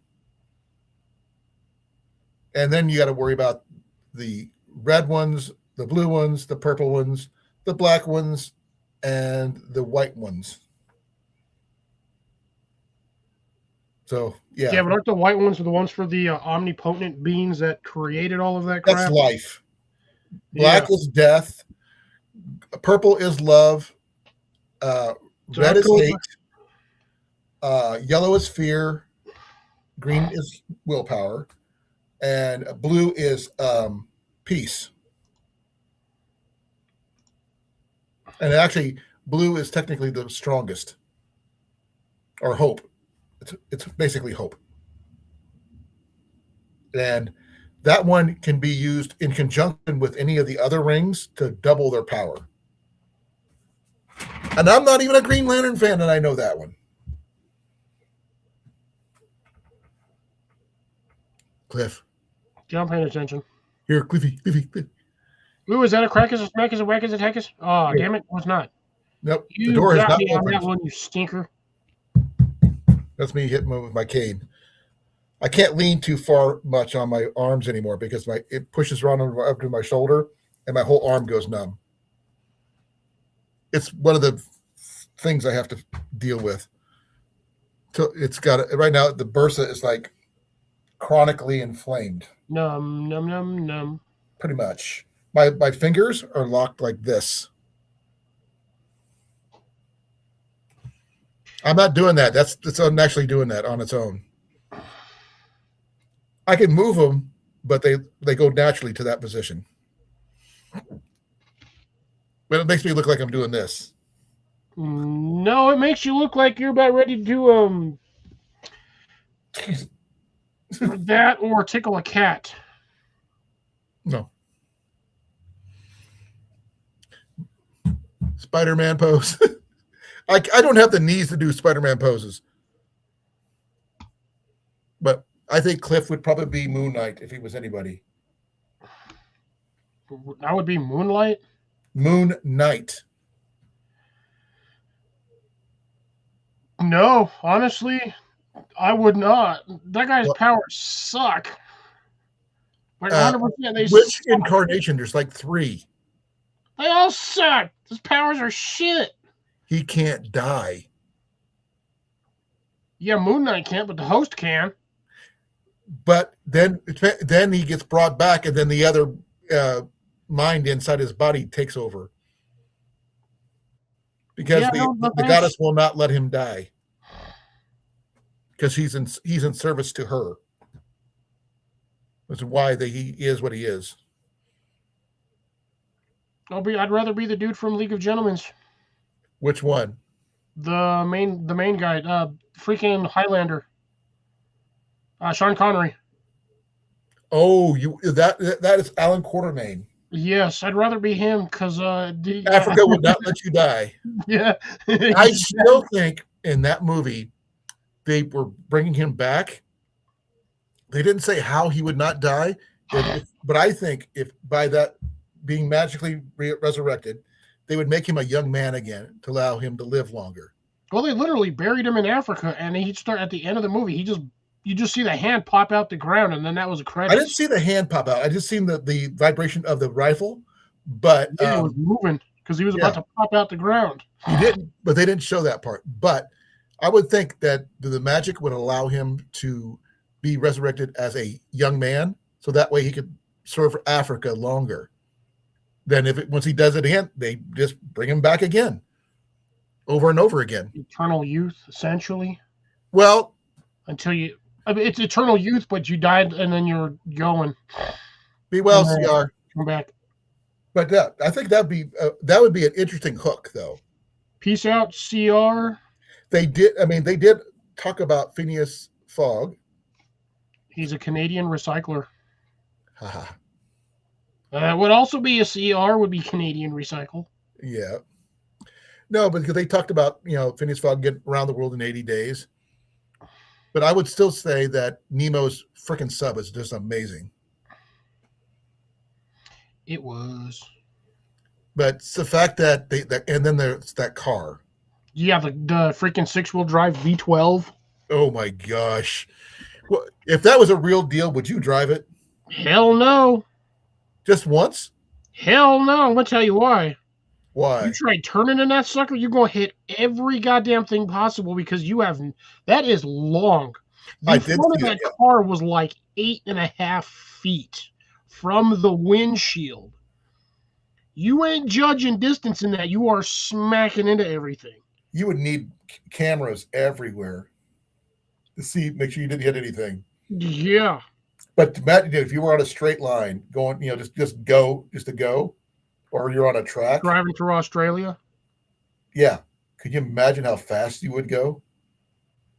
You would probably go fast, but you'd be dragging because that's a lot. There was what did that guy have, 8 wheels on that damn thing? I don't know exactly, but it was like 4 wheels up front, I think 4 wheels in the back for drive. Well, he did get it to launch off the ground at the end. Remember before it got blown up? Well, yeah, because he hit a freaking ramp. Yeah, but he was going fast enough in order to launch it that far too. You got to be going a certain speed in order to do that, not just go up there and go plop. Because then there's all the other stuff that the little nautiloid thing that Dorian. It had 6 wheels. It had 2 in the front and 1 in the back. So it had 6 wheels. They weren't double. 6 wheels. Car. Did they say how long it was? Overall. Let's see. 22 feet long. Is there a vehicle out there now that's that comparable? 22 feet? No. Yeah. Not as a standard driving vehicle. This thing also had a Rover V8 engine, dual front steering, hydraulic lift system, all this other stuff.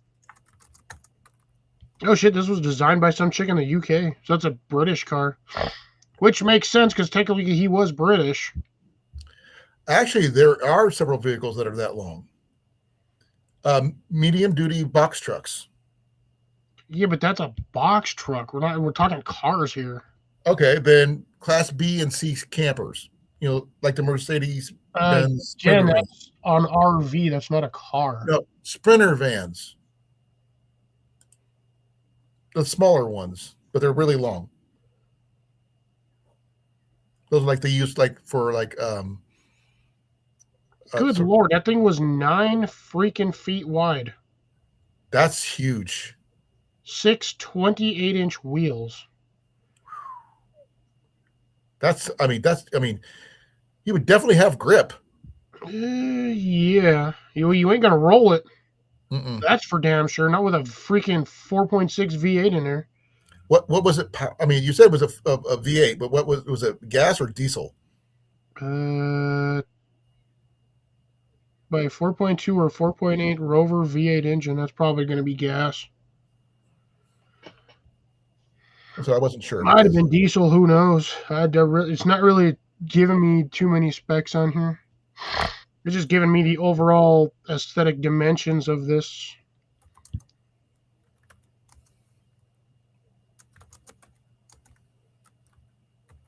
Oh shit! So they made 2 of these vehicles. One was a static model, and the other one was actually drivable. Despite being drivable and capable of reaching speeds, of over 80 miles per hour, its immense size and weight make it not street legal. Yeah, no duh. Yeah, I get that. That Rover V8 has got to be an amazing engine anyway, but it says it ran on gasoline. So yeah, you're looking at a car that's overall 22 feet length, which means from the windshield probably all the way up is like 12 feet. Right. They said in the movies that even though it was actually powered by gasoline, it was supposed to be run on refined kerosene. Because they were doing the supposed, there was a steampunk style. Oh, I love the steampunk stuff. I love that kind of thing, which is what I loved Nemo's, the Nautilus. And the fact that his was solar powered. So you charged up the solar cells, by surfacing and everything else. The fact that Tom Sawyer rolled with the punches about being able to handle any situation was interesting too. Unless you really liked the doctor who was actually a vampire. Damn, I'm the only one in here. Yep. And then there's only one. What was the doctor's name? What's her name?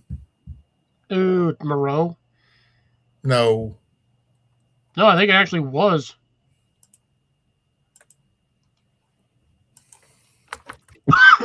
Oh no, it was Dr. Hyde, wasn't it? No, that was the other doctor.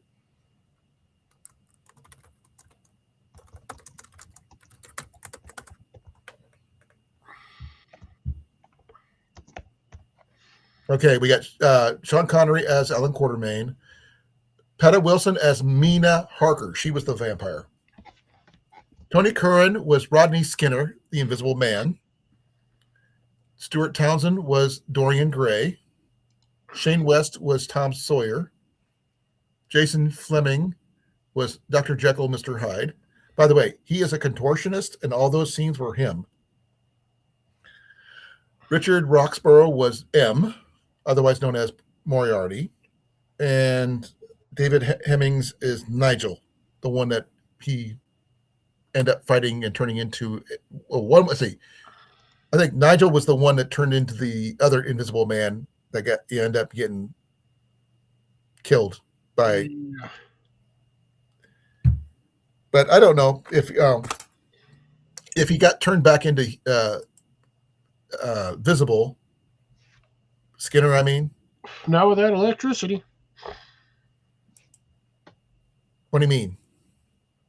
Do you never watch the movie Invisible Man? It depends on which version you're talking about. This version says it's a chemical version. That he's a thief that stole it, but it was interesting. He has to take the serum in order to turn invisible, if I'm not mistaken. He did. The one thing that I thought was really cool is that he was in Quartermain's room and he caught him just by using his ears, just sensing him in there like spider sense. Because he know when something's off in your room. He just, he said, get out of my room and get some clothes on. Well, yeah, because in order to be invisible, you can't have anything on you because, unfortunately, a serum does not turn your clothes invisible. It turns you invisible. The one of the things that I did see at the beginning of the movie was when he was drinking that scotch, and you can watch it go down his throat. Yeah, and then just kind of fade into nothing. Yeah. And the fact is, when they started attacking him, he just threw the stuff into his face and dissolved all the makeup to disappear completely, which was really interesting. It's got to be interesting to watch him shit while he's invisible. You wouldn't see it. You'd hear it. You would not. You would. But you wouldn't see it come out. Once it leaves the body, I would assume it's no longer. They never discussed bodily functions other than him getting burnt. That was one of the few times you could actually see him because he freaking got flamethrowered. Yeah, but he went up against the last guy I told you about, one of Moriarty's lackeys, who was also invisible. But then there's the other guy who drank the Hyde formula, who got impaled by the stalactite thing, icicle. Oh yeah, You forgot about that, didn't you? I slightly did a bit. But my favorite scene was Nemo with that freaking sword. He was just going to town with that scimitar. The fact that they made him a Sikh or whatever he was supposed to be. Oh yeah. Technically, it was Arabic, so Arabic, or was he Indian? no, he was. I believe he was Arabic or Arabian. Oh, now I gotta have to find out. Because one of the things they didn't show him.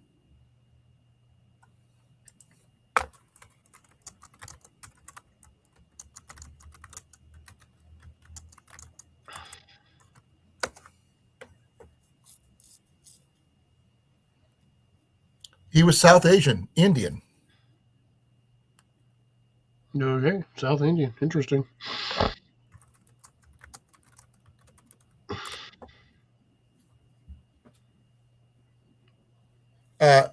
No, he actually was South Indian. Nasiruddin Shah. So he was a legendary Indian actor and director.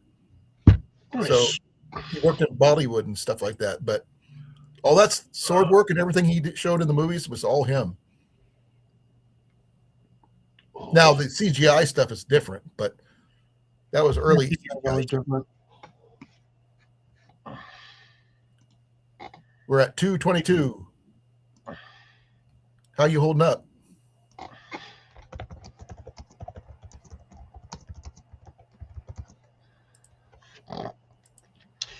I'm tired as hell, to be honest.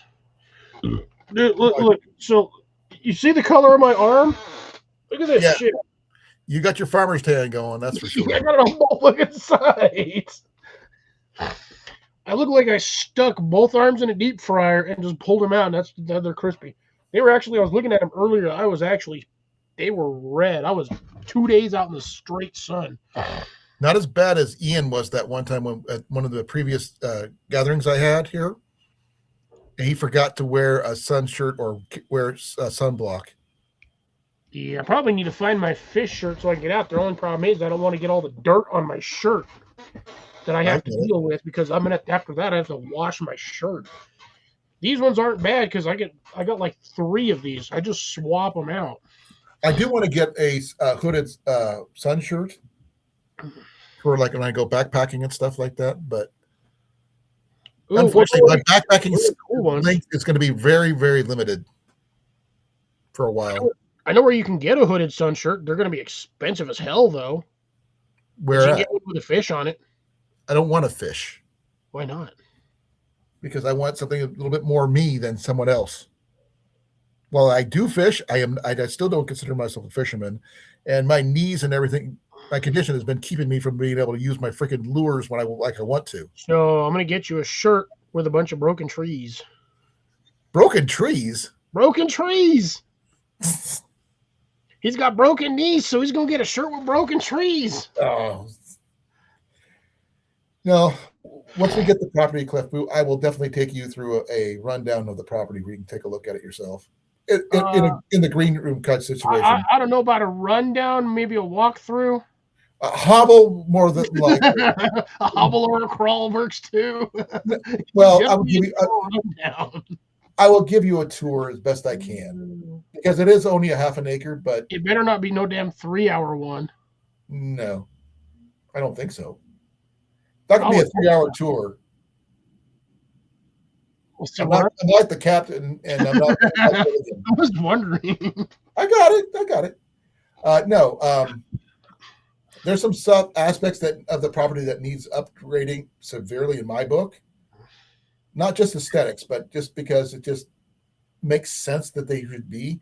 Because one of the things that needs upgrading is the propane tank. It's only 250 gallons, and that's tiny. In Iowa. Planning on using the damn thing 4 hours a day every day? Well, that's supposed to last us for our heat and our cooking. Yeah, it's the middle of And hot summer. You water. only need the thing to cook food and maybe hot water. But in Iowa, in the wintertime, that would be gone in less than a week. It's in a 30-year-old trailer. It's getting upgraded.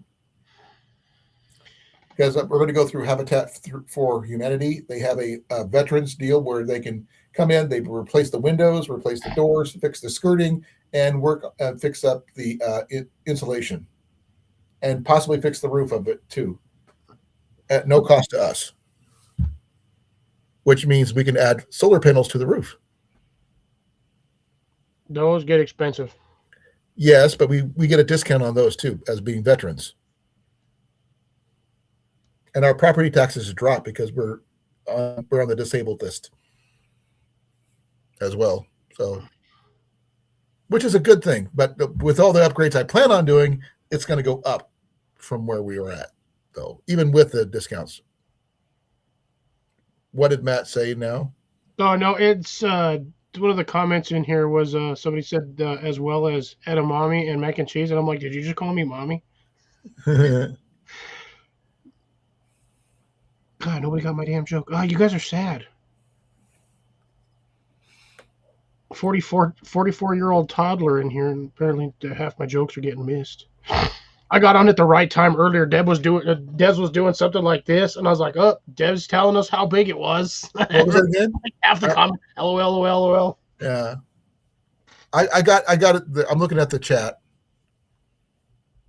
Yeah, I'm just popping in. We got Judy. We got Mom. We got Judy. Danimal. Judy, Danimals, Stephen and Jackie are there. You got Gary's in here somewhere. Well, I've seen Gary. Emma Bug in here. M Bug is in here as well. I just said that. Katie's Kitchen. Marines Army Mom's also in here. I mentioned that's where I said Mom. And Des, obviously. And Nightbot. Oh, you got the right strapping in here too. Yeah, I mean, I'm going to do this. I'm just giving them flack here and there, back and forth. I get it. Trying to keep myself awake. I'm like half passed out over here. Plus, I ate a big old freaking lasagna. So. Oh, that's why, huh? I ate half a bag of chips. Waited for my lasagna. Drank a quarter gallon of milk, waiting for my lasagna. Then I had a liter of lemonade, waiting for my lasagna. And decided to pour what was left of my water in here and have like maybe a half a cup of water in this thing left. I just dropped my link just because I wanted to. I'm not going to say anything, but I got it muted. No, one thing about the property is though with the fence is back from the road, and our trailer is in line from the fence to the road lengthwise, and behind that is a fenced-in yard that we planned on using for the garden and the chickens. Yeah, it's almost pointless getting chickens now. Why? Because eggs are dirt cheap. Well, the thing is, I don't have to worry about it because I just want to be able to not have to go to the store and pick up chicken eggs. Yeah, I still plan on getting my chickens. I'm like close to being halfway done with where I need to move everything. I mean, we could get to the point where we're raising enough chickens for what Deb does with the quail. Yeah, I know, but you for every chicken you need like 3 to 4 quail. Well, so if you have 10 chickens, you're gonna need like 40 to 50 quail. Well, I'm not going to be raising quail though, just chickens. Well, I'm just saying though, for egg wise, you're gonna need like 3 or 4 times the volume for chicken. Right. Or no, for quail, you mean, not chickens, because quail eggs are smaller. Yeah, you need. You said it backwards. You need 3 to 4 times per chicken egg to equal chicken. Yeah, but quail are very tasty, as you already know. Yes. I did not see any quail on the property. I did see deer, rabbits, and turkey. And the only way I'm going to be able to hunt them is with a bow. which I can do with any of them. I have hunted them all of them with a bow. Hey, there's one more person in here. Ooh. Don't ask me who it is, but whoever you are, hi. We were just kind of randomly talking about weird things like, League of Extraordinary Gentlemen and a whole bunch of other different stuff.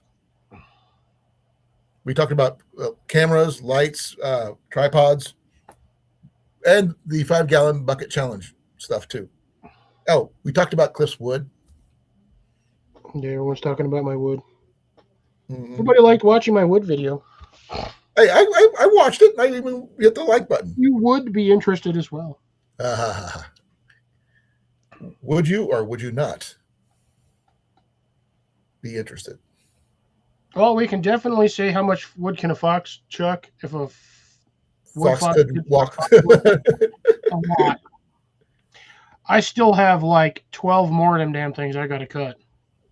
I saw that when you went through and saw the ones. You had the ones on top of your little barricade thing here, and you had one on the side there. I processed the ones in front of that were next to my truck. I finished that earlier before I came in here. So where did you get all those? I just have them stacked over there in the back wall for now. Where did you get them initially? Is what I'm saying. Hot Tub's place. You just bought them out, or just what? No, he just throws them outside. Really? Yeah, I know the guy that runs that store over there. He comes into the bar all the time.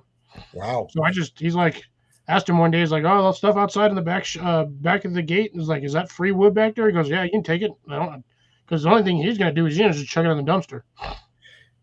I was wondering, since those posts are that big, if you could make a scaled down version of a mini cabin for your chickens. I wanted to, yes. I mean, first of all, free wood, right? Second, I'm not sure. I mean, it'd probably be a lot stronger than the standard chicken coop anyway.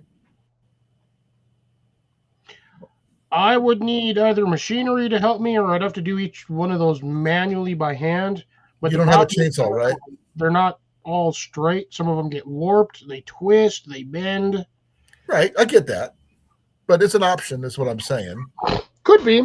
I mean, it's the same. It wouldn't be any different than me making a garden bed with it. But you could make like a little shed that you can hold your chickens in. Because I got the chicken coop. Yeah. Any idea which kind you're going to go with that one? Are you just going to go to like Lowe's, Menards, whatever, and buy one kind of thing, or what? What, chicken coop? Yeah. I have one. No, is that what you did though? No, I got that at Tractor Supply. Oh, that's what I meant. You just picked it up and bought it flat out. Is what I meant. Yeah. How much was it? Like $400. That's what we're going to plan on doing. It's just purchase one right flat out. That way we don't have to worry about it, trying to build it ourselves. It's ready made. We might make our own chicken run that's enclosed, so the chickens can root around the yard without having to worry about hawks and stuff, because we're right next to a freaking state park. Yeah. And also we got to watch out for the coyotes and the raccoons and whatever else that would want to eat the eggs as well. Yeah, you're going to have to completely chicken-proof your yard. We're planning on that. But the thing is, we got to wait till we get the yard and the house updated first. Then I'm going to work from the outside, go from there, go to the garage, finish that up. Add an additional 1,000-gallon tank next to the propane tank, and add a generator that's going to be run off the 250 tank. For that way, for emergency, because in Iowa, power goes out a lot, especially if you're in an unincorporated part of the county in the wintertime. I wish my power went out more over here. I really do. Sometimes during bad weather, I kind of wish the power would go out. But your dad's got those solar panels. Kind of hard to do that. No, it's not. Why is that? I don't have battery backups for those solar panels. We're tied into the grid. So he's just using them to get money? Basically using it so we don't have an electric bill. That's what I thought. Now, I would get battery backups of anything. I mean, if you could tie in your little battery bank you got. I You could could, run it into a system on there, but then I would have to actually physically walk my butt outside and plug it in. right. What I was planning on doing with the generator I was planning on getting would be if the power goes out, it automatically kicks on. Yeah, if I'm going to do something like that, I'm going to get me like a 10 or 20 kilowatt system. I'm going to get one that's like that. It's going to be a dual fuel, but it's going to run primarily on propane. And since it's only doing that to run power for the house and keeping the pipes and everything from freezing in the house, that's not very much. Yeah. Our biggest concern is if we lose power in the wintertime and we got the fireplace running, that we got to have some way to run the fan on that so the thing doesn't warp or explode. And those little Stirling engine fans don't work for you guys. They're not big enough. Really? Not enough to draw off enough heat to do any good. I'd have to put like 4 of those on that thing because that the top of that gets hot enough to cook with a cast iron skillet. I know you said that. So you're looking at we're not putting in 400 something plus degrees. While we'll have a trailer and everything, I'm not putting in a wood stove. At least I don't think I am, unless we really, really needed to, and I could find a way to do it while they're replacing the windows and such. Because we're updating everything to be more energy efficient and stuff like that. So, and it's just a smart thing to do when you get into a new house anyway. Just get yourself a cast iron potbelly stove. I've got to find the right place to put it, find someone to help me install it because I can't lift it, that kind of thing, and make sure it's legal according to code. That's another one. Lowe's Hey, Molly. One. Molly's here. Hey, Molly, how's it going? Lowe's sells a decent one for $540, or you could go to Tractor Supply. Oh, I can get a stove. That's not the issue. But getting it set up $4.99 properly. Tractor Supply. That's actually cheaper. It's the same damn stove. It's just the fact is, I mean, while I would want one for backups and stuff like that, because I like the aesthetic of, something about a wood stove is sometimes just nice to have. Yep. Just have it there just in case I need it. But that's why we have the 1,000-gallon tank. We would not need it. But that's what this backup generator is also for, to help run the heater as well. So it's just a thing that I have planned. I got a design in my head. I didn't even know how far down into the dirt to actually dig before I can keep it from freezing, which is one of the problems we have here, but you don't. We got to go down almost 5 feet to get below the frost line. Yeah, that's how it was in Denver. Everything's down like 6 feet. Yeah, without that 5-foot depth, they would, lines could freeze or crack or whatever. Most of our stuff down here is like 12, 14 inches is really all you have to go down. It usually doesn't get that damn cold unless you're up in the mountains. Right. And so I plan on replacing the garage's roof and walls, basically tear it down to studs and have it rebuilt, and using treated denim insulation, not rock wool, not spray foam, to keep the rodents out.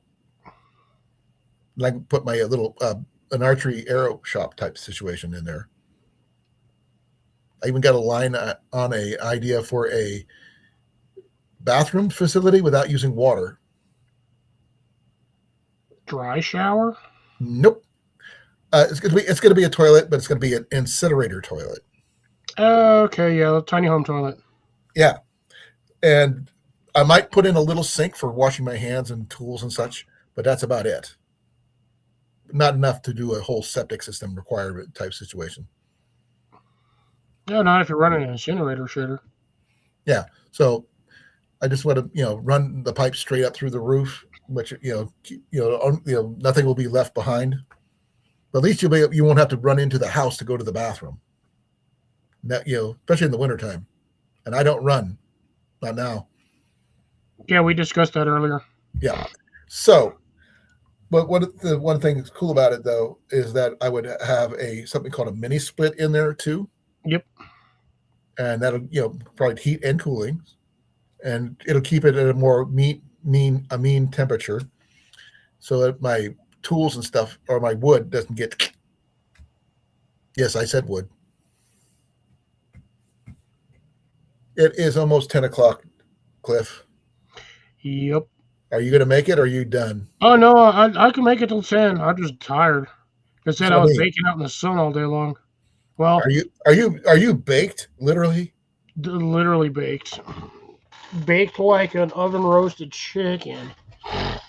Nothing wrong with that. That actually sounds And good. I'm still going to be coming home tomorrow after work, or after I come home from eating after work, and doing at least another 2 to 3 hours worth of yard work. Yeah, your job is never done. No, it's not. I missed like 2 days because the Oh, rain. extra day I would have had was at work. And then when I was off on Monday, oh, guess what? I got like 30 minutes in and it started raining on me. So I was like, well, there goes my day. And it didn't stop. It So, stayed raining the whole freaking rest of the day. so what did you do? I sat inside twiddling my thumbs. You didn't take a nap or anything? I tried. It didn't work.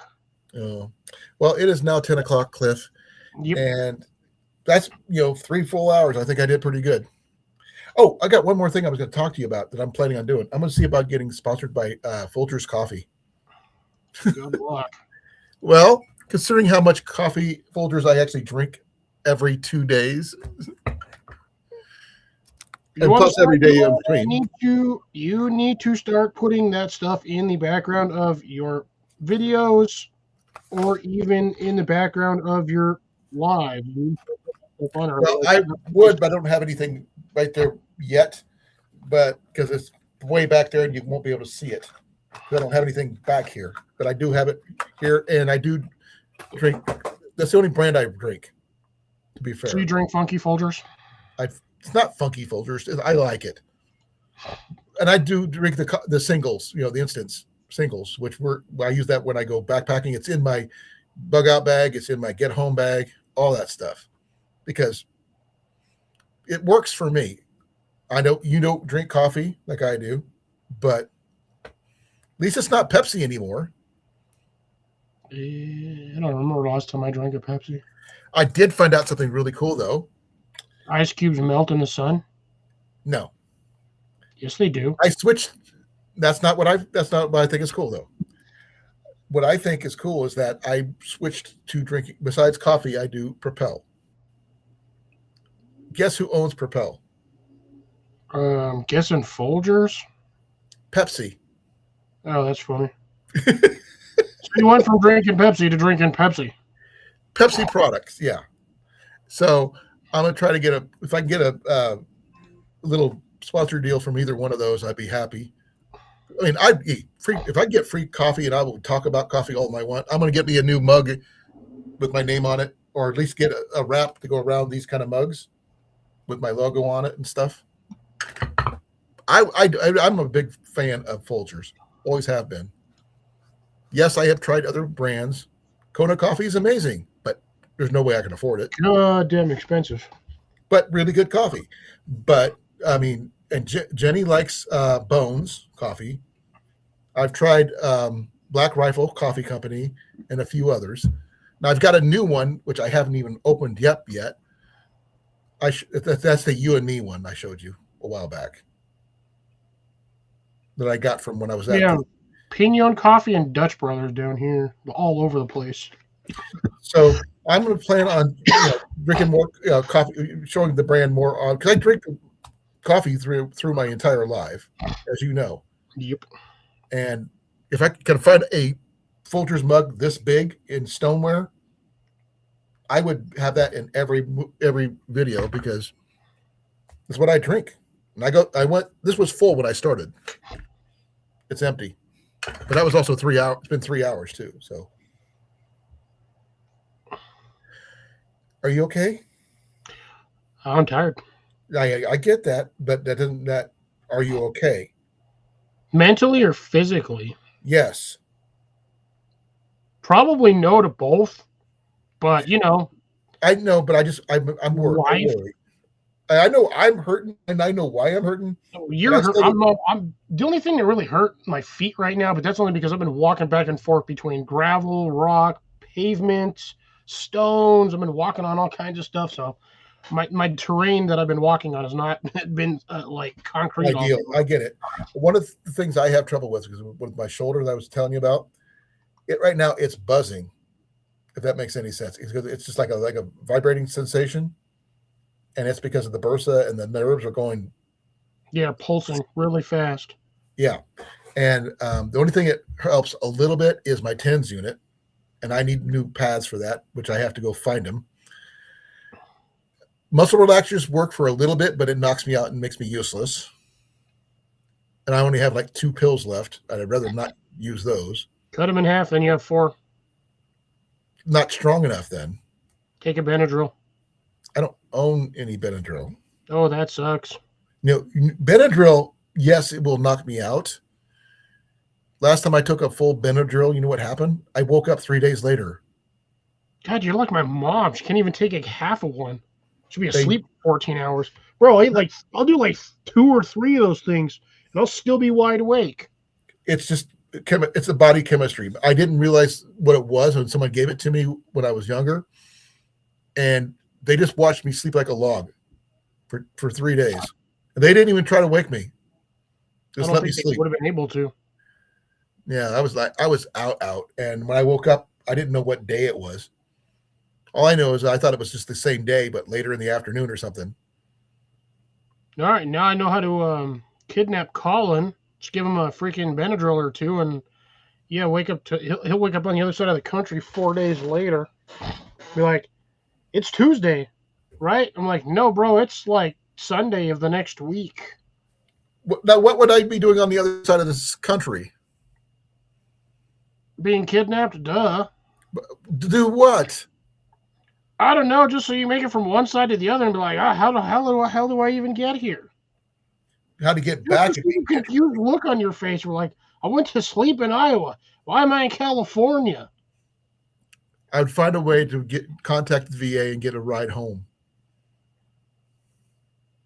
So I'd get back. No, it's just more for the shock value than anything else. Well, if you actually do that where it lands, I'm awake on the first of the month, then I would be able to just buy myself a ticket and fly home. So that's something I could fly you to the moon. No, I don't know about that, but that being said, I am sore as hell right now, and I need to get some rest.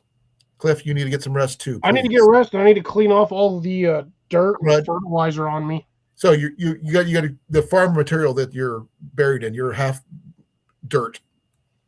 Yeah, I probably got a good amount of dirt on me, honestly. But get some rest, brother, please. Turn my colors. I will try. Okay, be well, be safe. Thank you all, everybody else who's ever here. And I'll catch you on Saturday, which is in 2 days, on this guy's channel. Same bat channel. Well, let's see. 7:30? Same bat time, same bat channel. 7:30 or 8? 7:30 Central. 7:30 Central Time. Yeah. And we're out of here in 5, 4, 3, 2, 1. Cat paws are